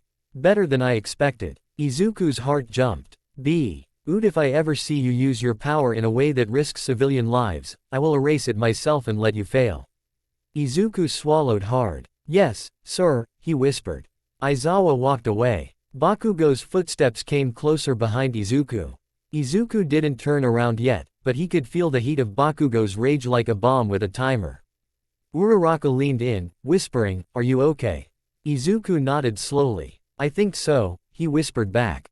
But deep inside, he understood something clearly now. UA wasn't going to be about learning how to win. It was going to be about learning how not to become the thing everyone feared he already was. And tomorrow, it would get worse. Because the next lesson wouldn't be a test. It would be a fight. And Bakugo was already looking at him like the world owed him answers. Scene 1, the match announcement. The next day didn't start with sunlight and hope. It started with tension. The kind of tension that lives in walls, crawls under skin, makes every laugh in the hallway sound fake. Izuku walked into Class 1A and immediately felt it, Bakugo's presence like a heat source. Not metaphorically. Bakugo's anger had weight now. Izuku could almost smell it, like gunpowder lingering after a blast. Bakugo sat in his usual spot, arms crossed, staring forward as if he wasn't looking at Izuku at all. But Izuku knew better. Bakugo wasn't ignoring him. Bakugo was holding himself back. And that was somehow more terrifying. Aizawa didn't come in with a sleeping bag this time. He came in with purpose. Today, Aizawa said, voice flat, we're doing indoor combat training.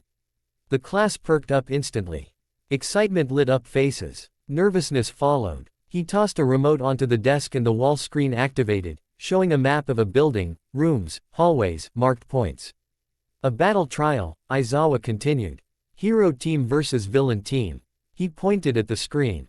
Heroes must secure the weapon. Villains must protect it. Uraraka leaned toward Izuku, whispering, this is like a game. Iida adjusted his glasses. Serious. A simulation of real-world combat situations. Bakugo cracked his knuckles, smiling like he'd been starving. Izuku swallowed. Aizawa's gaze swept the class and settled briefly on him. Midoriya, he said, you will not be using this as an excuse to show off.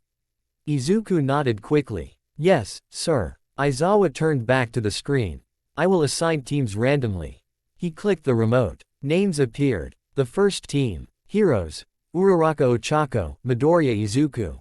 Villains. Bakugo Katsuki, Iida Tenya.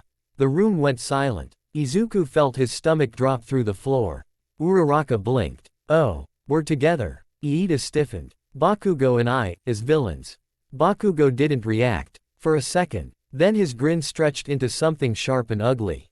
Perfect. Izuku's hands trembled. Because this wasn't just a training exercise. This was the moment Bakugo had been waiting for since the entrance exam. The moment he could corner Izuku in a building and demand the truth through violence.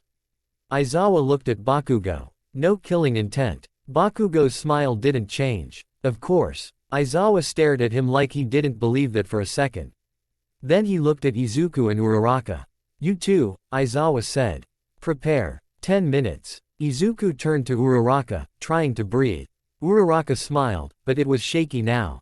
Midoriya, she whispered. Bakugo seems really mad. Izuku swallowed hard. Yeah, he whispered back. He is. Uraraka hesitated, then asked carefully, did something happen between you two? Izuku looked away. He couldn't explain a decade of history in 10 minutes. He couldn't explain that Bakugo's anger was a cage he'd lived inside. He just said, quietly. He thinks, I lied to him. Uraraka's eyes widened. Lied. Izuku nodded. And in the back of his mind, a darker thought whispered. And maybe, in his eyes, I did. Because Bakugo remembered a quirkless Deku. A weak Deku. A Deku who couldn't fight back. Now there was a Deku who could freeze machines, fly, and dismantle weapons with a thought. Bakugo didn't see a miracle. He saw betrayal. Scene 2, Strategy. We don't win by fighting him. Uraraka and Izuku stood in the prep room, suited up in training gear. A large screen showed the building layout again. Uraraka bounced nervously. Okay, so we're heroes. We need the weapon. Izuku nodded, forcing himself to focus. He studied the map. Multiple floors, corridors, stairwells, a central atrium-like space. Villains would likely guard the weapon room. Iida was logical, he'd choose strong defensive positions. Bakugo was explosive, he'd probably hunt. Izuku's mind raced. He looked at Uraraka. We don't win by fighting Bakugo directly. Uraraka blinked. But, isn't that? Izuku shook his head quickly. He's too aggressive. He'll try to pull us into his pace. Explosions. Close combat, pressure. Uraraka's cheeks puffed slightly. Then what do we do? Izuku pointed at the map. We win by getting past them. We tave. If Bakugo catches us, we. He stopped. Because, we fight, sounded wrong. Not because Izuku couldn't fight. But because he knew what his ferrokinesis could do to Bakugo's gauntlets, to the building, to the environment. One mistake and Bakugo could get crushed or suffocated or slammed into a wall. And if Izuku panicked, a decade of fear could trigger the old instinct, pull everything inward. End the threat. Izuku's throat tightened. Uraraka watched him carefully. Midoriya, are you scared of him? Izuku's eyes flicked up. For a second, he almost lied. Then he exhaled. Yes, he admitted. Not because he's stronger. Uraraka frowned slightly. I'm scared, Izuku said quietly, because he knows how to push me into making mistakes. Uraraka's eyes softened. Then she straightened and slapped her cheeks lightly the way Izuku had done earlier. Okay, she declared, trying to sound brave. Then we don't make mistakes. Izuku blinked, surprised. Uraraka smiled. We do the plan. We stay together. And if he comes at us, we run around him. Not through him. Izuku's chest loosened slightly. Yeah, he whispered. Yeah, that's it. A buzzer sounded. All teams, came All Might's voice through the speakers, loud and theatrical. Proceed to your positions. Izuku's heart hammered. It was time. Scene 3, Villain Side. Bakugo's burning question. On the villain team side of the building, Bakugo strapped on his gauntlets with a harsh, aggressive motion. Iida stood nearby, hands clenched. This simulation requires teamwork, Iida said, voice stiff. We must defend the weapon room efficiently. Bakugo scoffed. Shut up. Iida bristled. Excuse me. Bakugo turned, eyes blazing. I don't care about your plan. That nerd is mine. Iida's glasses flashed. You mean Midoriya? Why are you so fixated on him? Bakugo's jaw tightened, a muscle twitching. Because he's a liar, Bakugo spat. He was quirkless. He was always quirkless. Iida stared. Bakugo continued, voice rising. And now suddenly he's flying and dismantling robots like it's nothing. Like it's natural. Iida's posture stiffened, unsure what to do with this personal rage. Bakugo slammed his palm into his gauntlet and sparks popped. He looked at me, Bakugo growled. Like he wasn't afraid anymore. Iida inhaled sharply. Bakugo, this is training. Bakugo snapped his head toward him. Training. Bakugo barked. No. This is proof. Proof that Deku had been hiding something. Proof that the weak kid Bakugo bullied hadn't been weak at all. Proof that maybe, Bakugo had been wrong. And Bakugo couldn't survive that thought. So he did what he always did. He turned it into anger. Bakugo pointed toward the weapon room. You stay here. Defend it. Iida frowned. What? But. Bakugo's grin was sharp. I'm going to hunt. Iida stepped forward. That is strategically. Bakugo blasted the floor with a small explosion, cutting him off. Iida stumbled back, startled. Bakugo leaned close, eyes wild. If you mess this up, Bakugo whispered, I'll blow you up too. Then Bakugo stormed away, leaving Iida alone with the weapon and a sinking feeling that this exercise was about to become something uglier. Scene 4, the heroes enter. Izuku and Uraraka entered through the hero's side door. The building interior was a maze of hallways and rooms, lit by overhead lights that hummed faintly. Uraraka whispered, okay, we move quietly. Izuku nodded. But, Quietly, was hard when Izuku's quirk was pinging every metal object like radar. The building had steel support beams, metal pipes, wiring, vents, door hinges. A whole skeleton. Izuku forced his field smaller, tighter. He didn't need to sense everything. Just threats. Just Bakugo. And the moment he thought that name, he felt it. Bakugo's gauntlets. A moving heat source in his awareness, metallic and loud. Like two grenades walking through the building. Izuku's throat tightened. He's coming. Uraraka's eyes widened. Already. Izuku nodded. He's not defending. He's hunting. Uraraka swallowed. Okay, then we go around. Izuku grabbed Uraraka's wrist gently. Stay close. They moved, turning corners, stepping lightly. Then, a boom echoed down the hallway. Dust shook from the ceiling. Bakugo's voice roared through the building. Deku. Izuku froze. Uraraka flinched. Bakugo continued, footsteps heavy, explosions punctuating his movement. Come out. I know you're here. Izuku's heart pounded like a drum. Uraraka whispered. Ignore him. Izuku nodded. They moved faster. They found a stairwell and climbed. The weapon room was on the top floor. They could do this. They just had to avoid the explosion gremlin long enough to grab the objective and escape. Then, another explosion. Closer. Bakugo was moving like a missile through rooms, tearing down walls if needed. He didn't care about stealth. He cared about cornering Izuku. Izuku's mind raced. He's going to cut us off.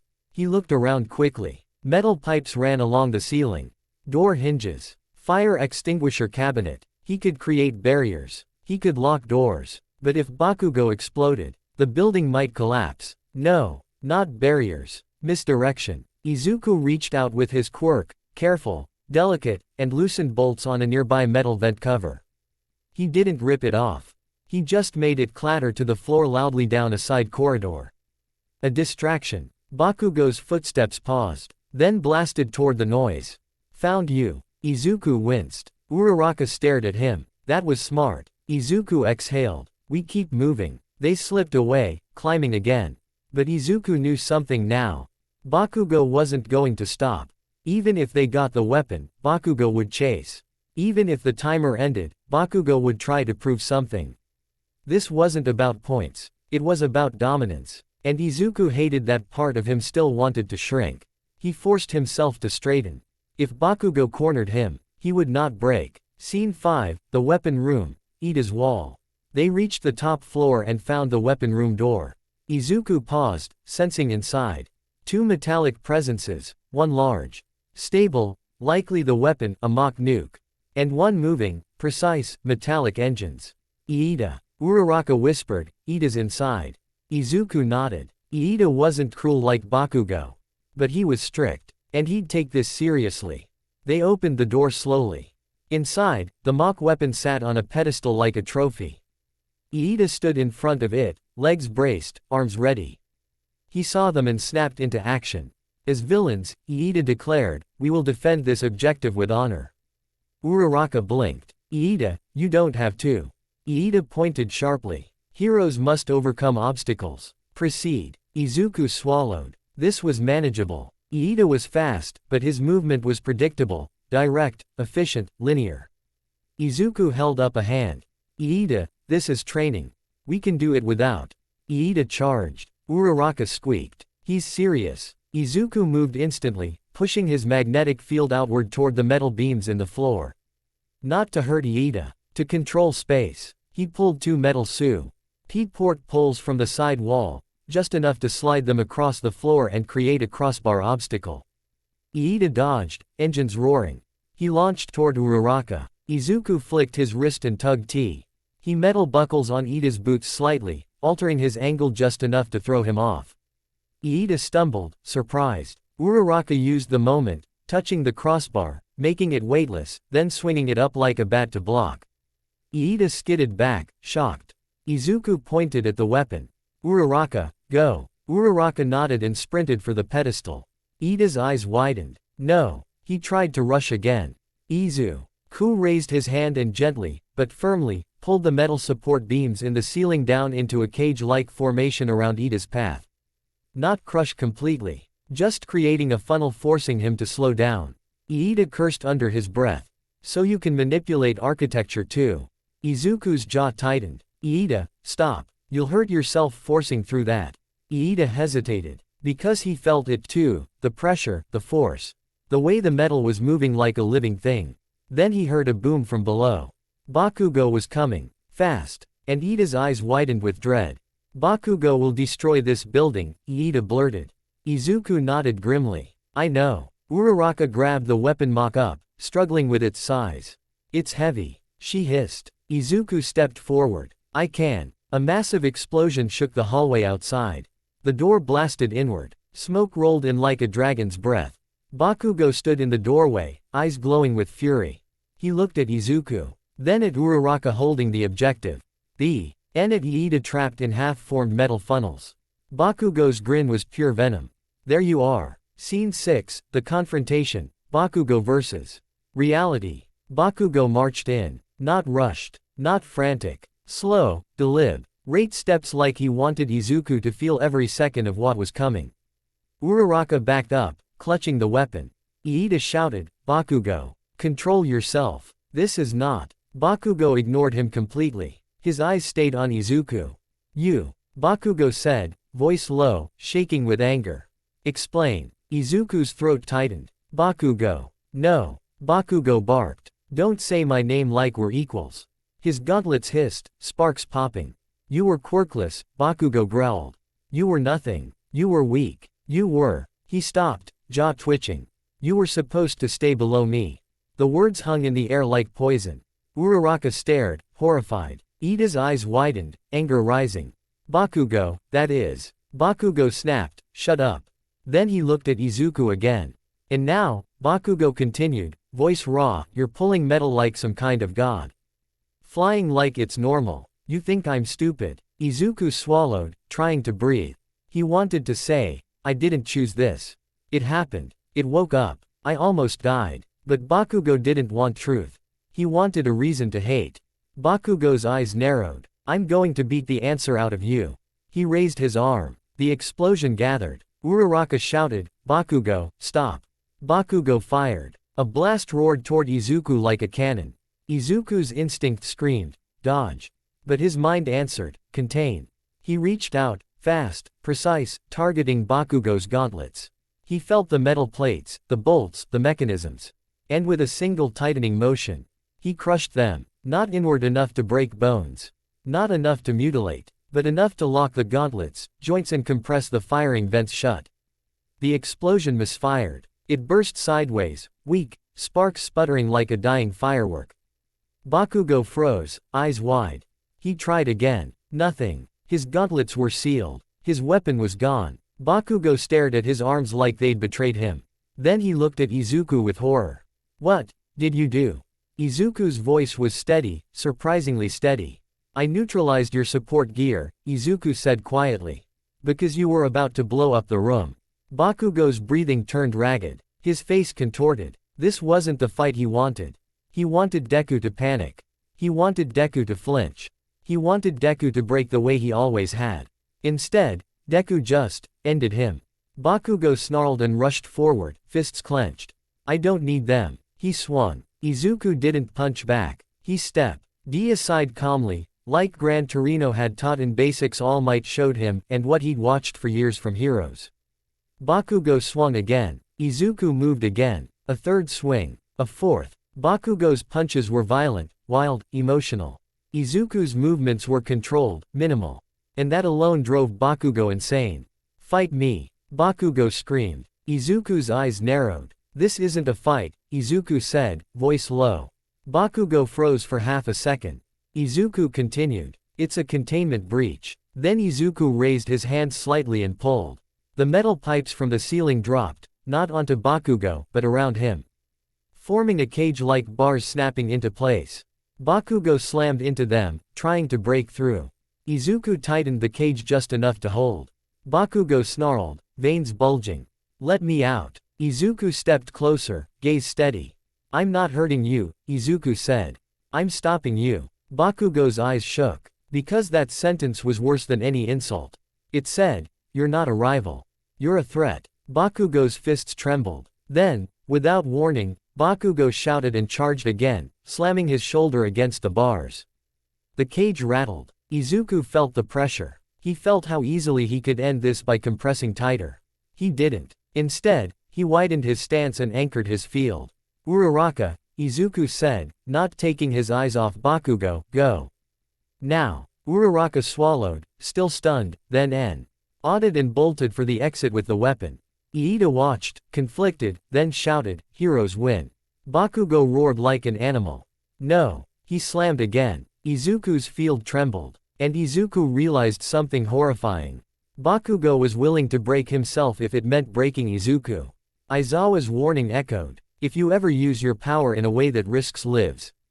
Izuku's jaw clenched. He adjusted. He pulled the cage downward slightly, locking it into the floor with rebar anchors, like stakes pinning a beast.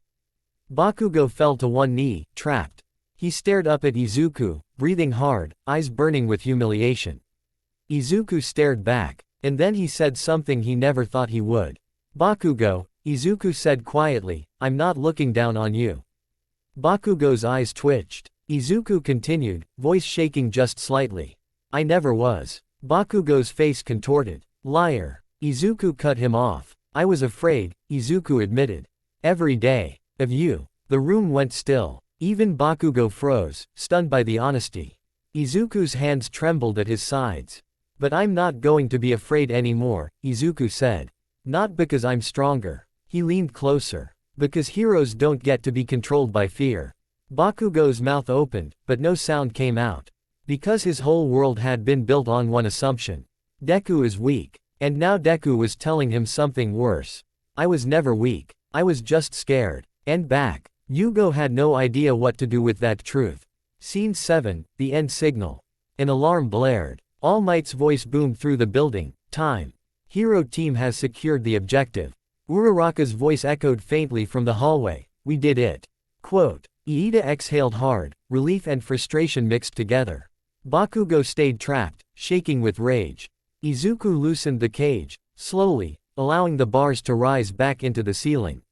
Releasing him without injury. Bakugo stumbled forward, freed, but didn't attack. He just stood there, fists clenched, breathing like he'd swallowed fire. All Might entered the room, smiling with theatrical pride. Excellent work, All Might declared. Then his smile faltered slightly when he saw Bakugo's face. All Might looked at Izuku. Young Midoriya, your restraint was commendable.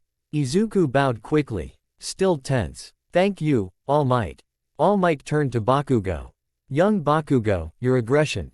Bakugo snapped, shut up.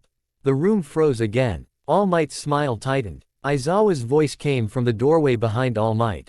Bakugo, Aizawa said, cold. Outside. Bakugo's eyes widened slightly. Because Aizawa didn't shout. He didn't threaten. He just commanded. Bakugo clenched his jaw and stormed out. Aizawa's eyes shifted to Izuku. For a second, Izuku expected condemnation. Instead, Aizawa said, quietly. You treated him like a threat. Izuku swallowed. Because he was. Aizawa stared at him for a long moment. Then he nodded once. Good, Aizawa said. Just read closer, voice low. One day, someone stronger than Bakugo will come at you with the intent to kill. Izuku's blood chilled. Aizawa's eyes narrowed. And you'll have to decide how far your restraint goes. Then he walked away. Izuku stood there, heart pounding, staring at his hands. He hadn't won a fight. He'd prevented a disaster. But in doing so, he'd shattered Bakugo's worldview. And something told Izuku. This wasn't over. Not even close. Because Bakugo wasn't the kind of person who accepted being contained. Bakugo was the kind of person who turned humiliation into obsession. Scene 8, Bakugo's private collapse. Outside, Bakugo stood alone behind the building, fist shaking. His gauntlets were still dented from where Izuku crushed them. He stared at them like they were proof of reality. His chest burned. His ears rang. He remembered Deku's calm face. Deku stepping aside. Deku saying, this isn't a fight. It's containment. Bakugo's teeth clenched so hard his jaw ached. He slammed his fist into the wall. A small explosion popped from his palm, weak, sloppy. He barely felt it. Because the pain wasn't physical. It was deeper. It was the realization that the ladder he'd built his identity on. The ladder where Bakugo was always above Deku. Had just snapped in half. Bakugo's breath came in ragged bursts. Who are you? He whispered. And for the first time in his life, the question didn't feel like an insult. It felt like fear. Scene 1, the USJ. a disaster training ground, until it becomes real. The unforeseen simulation joint was built to scare students into respect. It was a massive dome facility with different zones arranged like slices of a world. A flood area, a rocky mountain, a burning city section, a landslide site, a shipwreck zone, and more, each designed to simulate disasters heroes would face outside textbooks. But when Class 1A walked in, it still felt like a field trip. Magneto whispered something inappropriate. Kirishima hyped himself up. Kaminari joked too loudly. Uraraka floated in place slightly with excitement like her feet couldn't decide whether to touch the ground. Izuku tried to smile, but his quirk didn't let him relax. Because the moment he stepped into the dome, his ferrokinesis lit up like a radar ping. USJ was reinforced everywhere. Steel supports, thick rebar webs under the floors, metal plating hidden behind walls, vent shafts and maintenance systems. It wasn't just a training facility. It was a fortress disguised as a classroom. Aizawa walked at the front of the group, hands in pockets, looking as uninterested as ever. 13 floated near the entrance, cheerful and bright, waving. "Welcome, students," 13 said. Today you'll learn rescue fundamentals, how to respond safely and efficiently. Aizawa yawned. "Don't die." 13's helmet tilted like they were used to his vibe. "Ignore him. He's motivational." A's. Awa glanced over his shoulder at the class. His gaze paused briefly on Izuku. Not accusing, just aware. Izuku swallowed and looked away. "Be calm. Don't overthink. It's training." Then the air changed. Not dramatically at first, just a subtle pressure shift, like the dome inhaled. Izuku felt it before anyone else. A disturbance. Not metal. Space. A tear in reality. The hair on his arms rose. "Sir." Izuku started. Aizawa's head snapped up. A swirling black mist erupted near the center plaza, like a hole had opened in the world and started spilling darkness. Students screamed. 13 recoiled. "What is that?" From the mist, shapes stepped out. Not teachers. Not heroes. Villains. Dozens. Then 2 figures emerged with them, one tall and warped like a living doorway, and one thin boy with pale hands crawling over his body like parasites. The thin boy's blue-gray eyes scanned the room, dead and eager. "Is this UA?" he asked, voice dry like cracked paper. 13's tone sharpened immediately. "Everyone, get behind me." Aizawa's scarf lifted slightly, his posture becoming lethal. The thin boy's mouth twitched into a smile that didn't belong on a human face.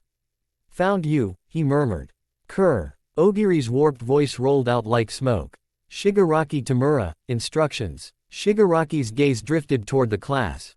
And landed on Izuku. Not with recognition, Shigaraki didn't know him, but with interest.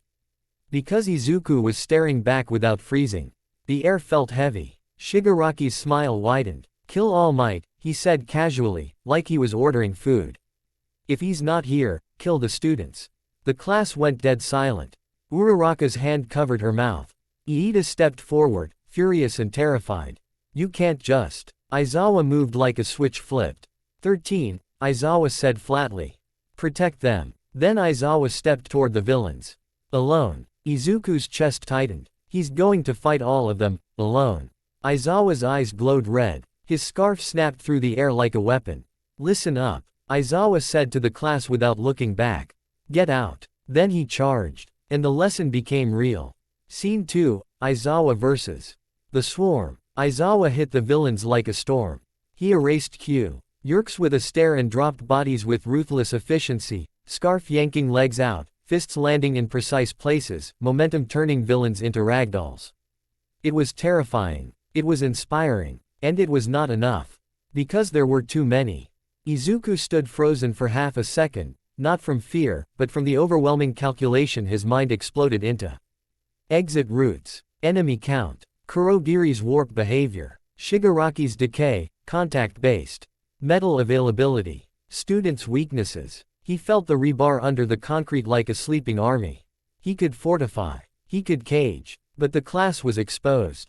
13 tried to create a black hole vortex to push villains back without harming students. Careful. Controlled, but Kurogiri's warp mist moved like it was alive, dispersing attacks, repositioning threats. Aizawa got surrounded. Izuku saw it, Aizawa's blink. The moment he blinked was the moment villain's quirks returned. And everything snapped toward catastrophe. Shigaraki watched like he was enjoying a show. Izuku's fists clenched. We need to move. Now. Aizawa's voice barked, sharp. Run. Then Kurogiri lifted both arms. The mist thickened. And the world split. Scene 3, scattered like shrapnel. Izuku felt the warp grab him like a hand inside his stomach. The dome vanished. His vision warped. For a fraction of a second, his ferrokinesis screamed, because the facility's metal skeleton disappeared from his awareness. Replaced by distance and disorientation. Then, he hit water. Cold. Deep. He sputtered and thrashed, instinctively trying to find air. A wave slapped him. He surfaced coughing, eyes burning. Around him, wrecked ships, broken masts, shattered boards, rusted anchors. The shipwreck zone. Not alone. To his right, Tsuyu Asui surfaced calmly, blinking. Ribbit, Midoriya. To his left, Mineta flailed like a drowning grape. I'm gonna die. I'm really gonna die. Izuku grabbed Mineta's collar and yanked him up. Kick. Just kick. Mineta screamed but obeyed. Tsuyu looked around, eyes sharp. We got separated. Quote. Izuku's heart hammered. Villains could be here any second. He forced himself to focus, expanding his magnetic awareness. Shipwreck zone was a blessing for him. Metal everywhere. Nails, chains, anchors, rusted plates hidden underwater, broken ship ribs. He could feel it all like a map. Then he felt something else. 3 metallic presences moving fast along the wreckage. Villains. Izuku's jaw tightened. Tsuyu's voice stayed steady. What's the plan, Midoriya? Izuku inhaled. All Might said, control. Aizawa said, get out. But we can't leave yet. We don't know where the exit is. Izuku looked at the broken ships. We make a fortress, Izuku said. Mineta blinked. A what? Izuku raised his hands. And the water answered. SCE Fortress. Izuku reached down, through the water with his quirk and found the biggest anchor he could feel. Not a small one. A real anchor. A heavy chunk of iron buried in the silt.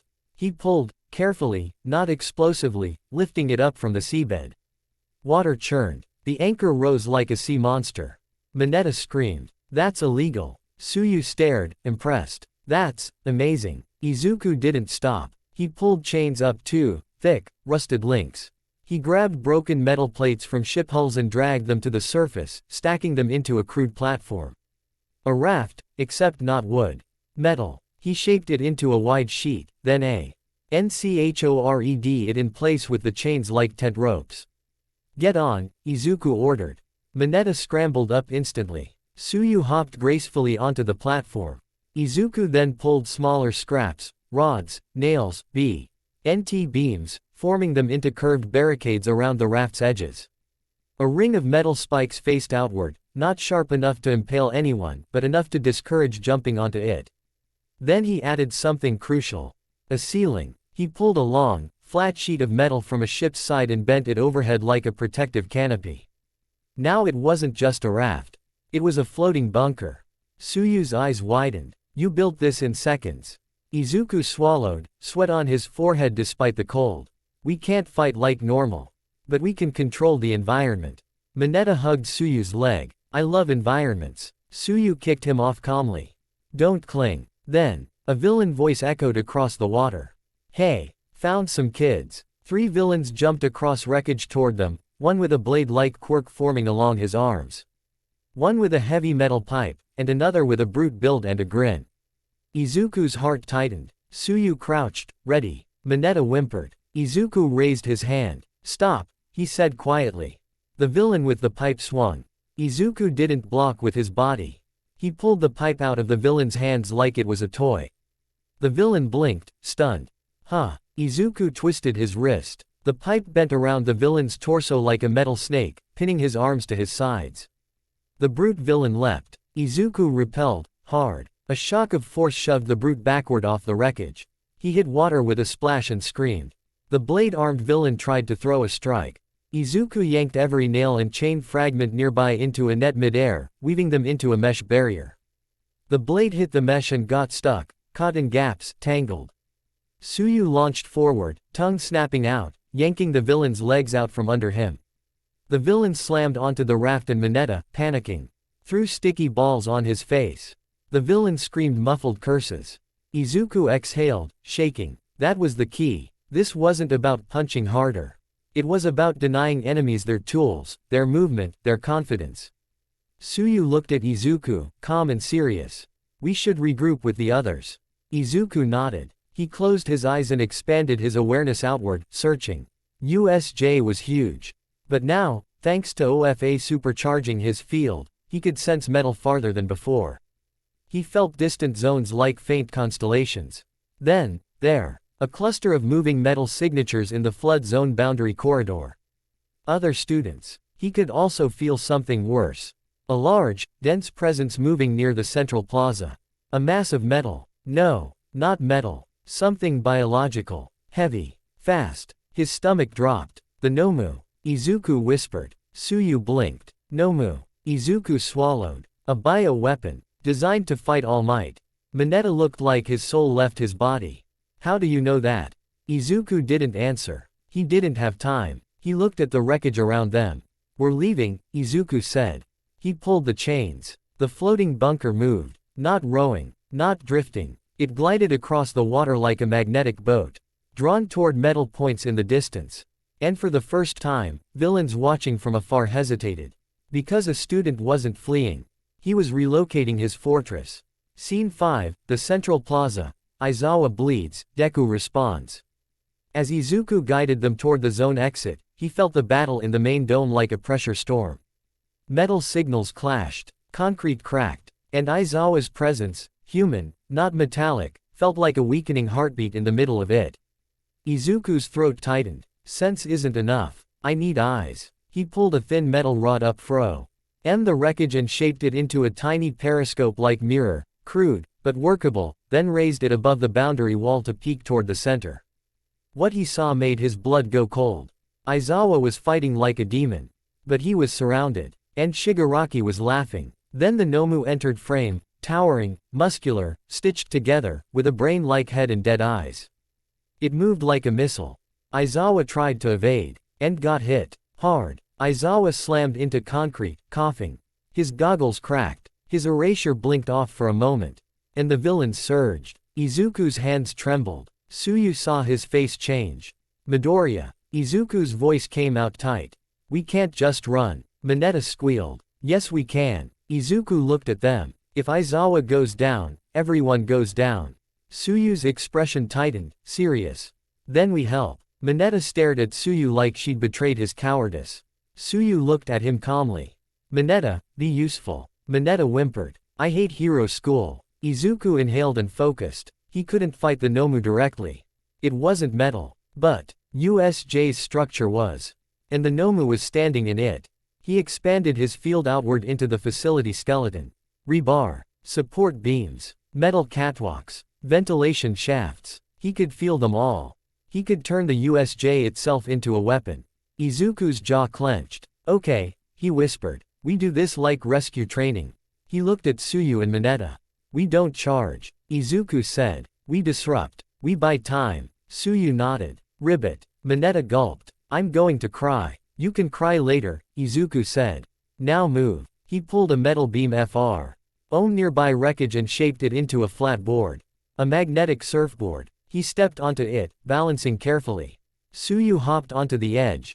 Magneto clung, screaming. Izuku pushed. They launched. Not into the plaza yet, into the upper corridor network, moving fast along metal supports like a train guided by force. Izuku's eyes narrowed. He was going to become an architect of war. Scene 6, Environmental Warfare, Cages and Corridors. They reached a high ledge overlooking the central plaza.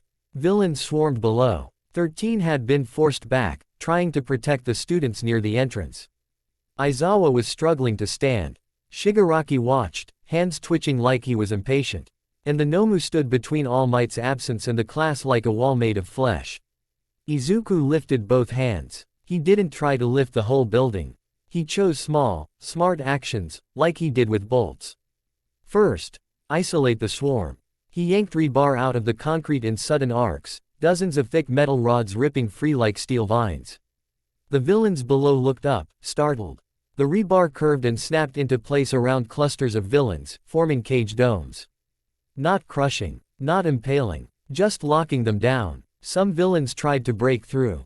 Izuku tightened the arcs and anchored them into the floor. They held. Students at the entrance screamed, then stared in shock as the cages formed. 13's helmet tilted. Midoriya. Aizawa's eyes snapped toward the cages, then up toward Izuku's position. Even exhausted, Aizawa's expression sharpened. He's not panicking, Aizawa realized. He's controlling the battlefield. Second, protect civilians, students.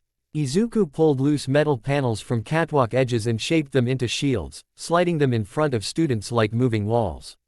When villains threw attacks, the shields intercepted, absorbing Higuraki's movement.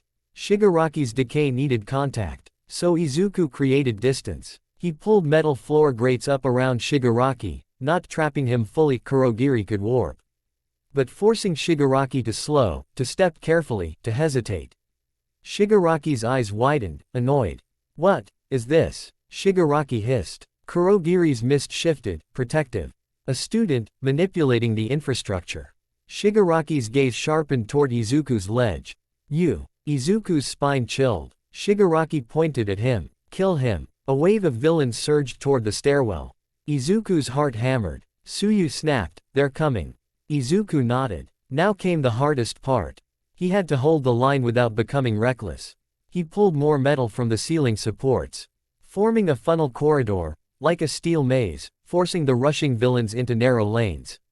Then he used repulsion bursts, short, controlled pulses, to shove them back without throwing them into walls hard enough to break bones.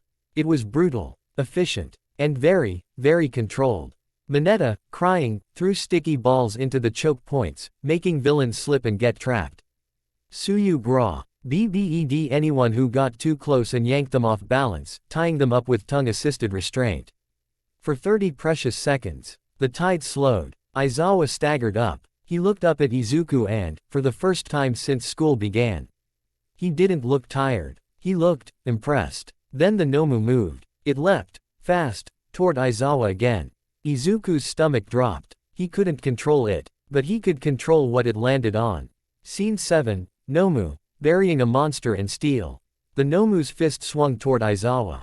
Aizawa tried to dodge, but his body was already damaged. He was a second too slow. Izuku acted. He ripped a thick steel support beam out of the floor and slammed it sideways, not into the Nomu, but between Nomu and Aizawa like a wall appearing from nowhere. Nomu's punch hit the beam. The impact boomed. The beam bent. Izuku's arms shook from the force echoing through his field. Nomu snarled and punched again.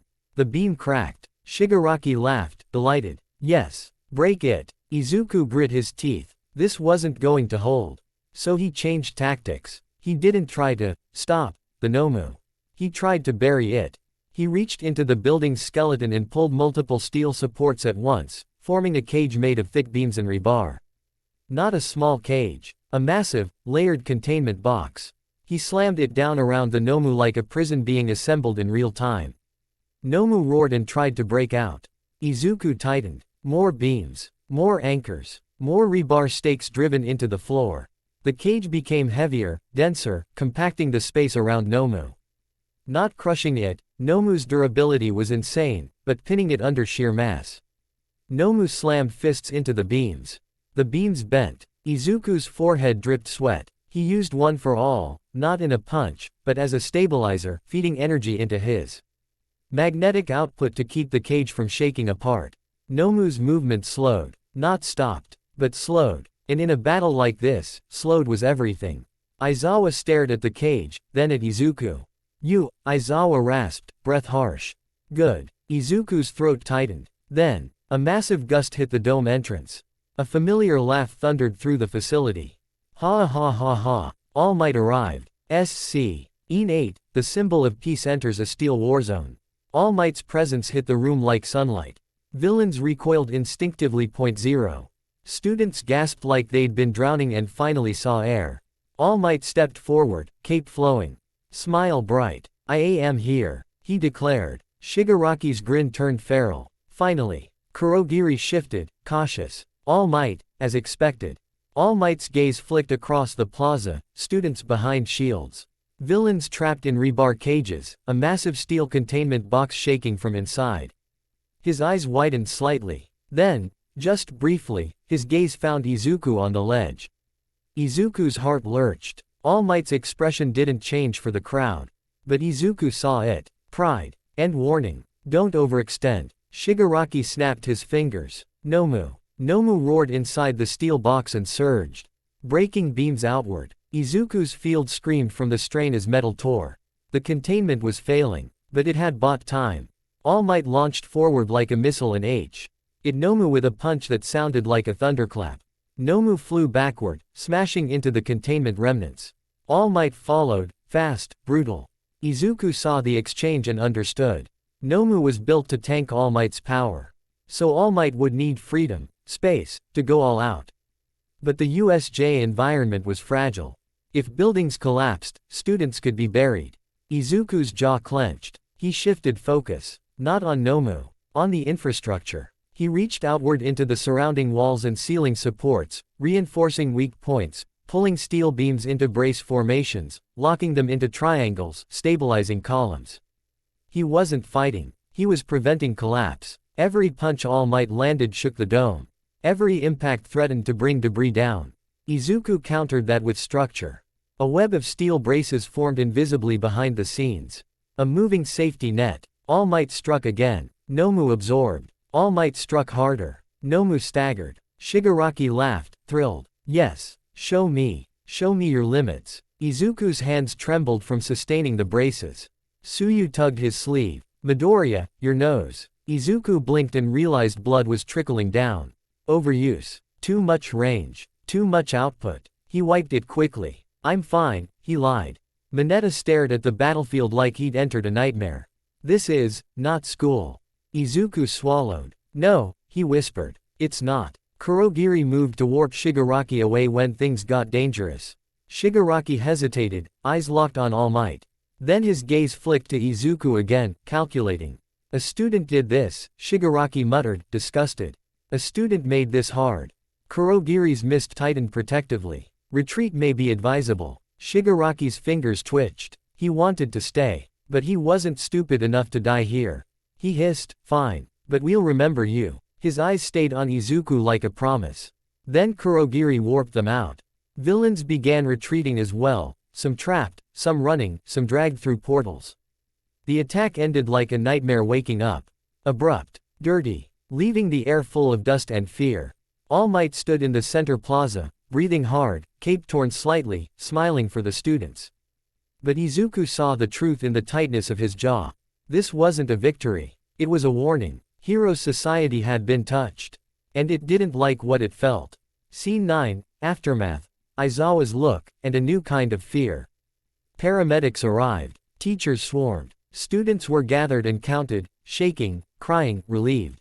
Aizawa sat against a wall, wrapped in bandages, looking exhausted in a way that went past, tired, into, worn down by reality. Izuku approached slowly, throat tight. Aizawa's eyes lifted. For a long moment, he just stared at Izuku. Then he spoke, voice rough. You disobeyed, Aizawa said. Izuku's stomach dropped. Aizawa held up a hand. You disobeyed the order to run. Izuku swallowed hard. Yes, sir. Aizawa's gaze stayed sharp. Then he said something Izuku didn't expect. Good. Izuku blinked. Aizawa continued, quieter. Running would have gotten people killed. Izuku's chest loosened slightly. Aizawa's eyes narrowed. But don't get proud. Izuku nodded quickly. I won't. Aizawa leaned his head back against the wall. You're not a brawler, Aizawa muttered. You're a battlefield. Izuku flinched. Aizawa looked at him again. And if you ever lose control, Aizawa said, you'll be worse than the villains. Izuku's throat tightened. He bowstand. Aizawa's gaze softened, just a fraction. Learn restraint, he said. Learn limits. Because the world will try to force you to choose between winning and being humane. Izuku swallowed, nodding. Then All Might approached, towering, bright, but with something heavy in his eyes. Young Midoriya, All Might said quietly. Izuku straightened instantly. All Might. All Might's smile was smaller now. You saved lives today, All Might said. Not with power. He placed a hand on Izuku's shoulder. With judgment. Izuku's eyes stung. All Might's voice lowered further. But Shigaraki saw you. Izuku's blood chilled. All Might's grip tightened slightly. And when villains see a student who can reshape a battlefield, All Might murmured. They don't forget. Izuku nodded, jaw clenched. All Might's eyes burned with resolve. Train, All Might said. Because from now on, this won't be school for you.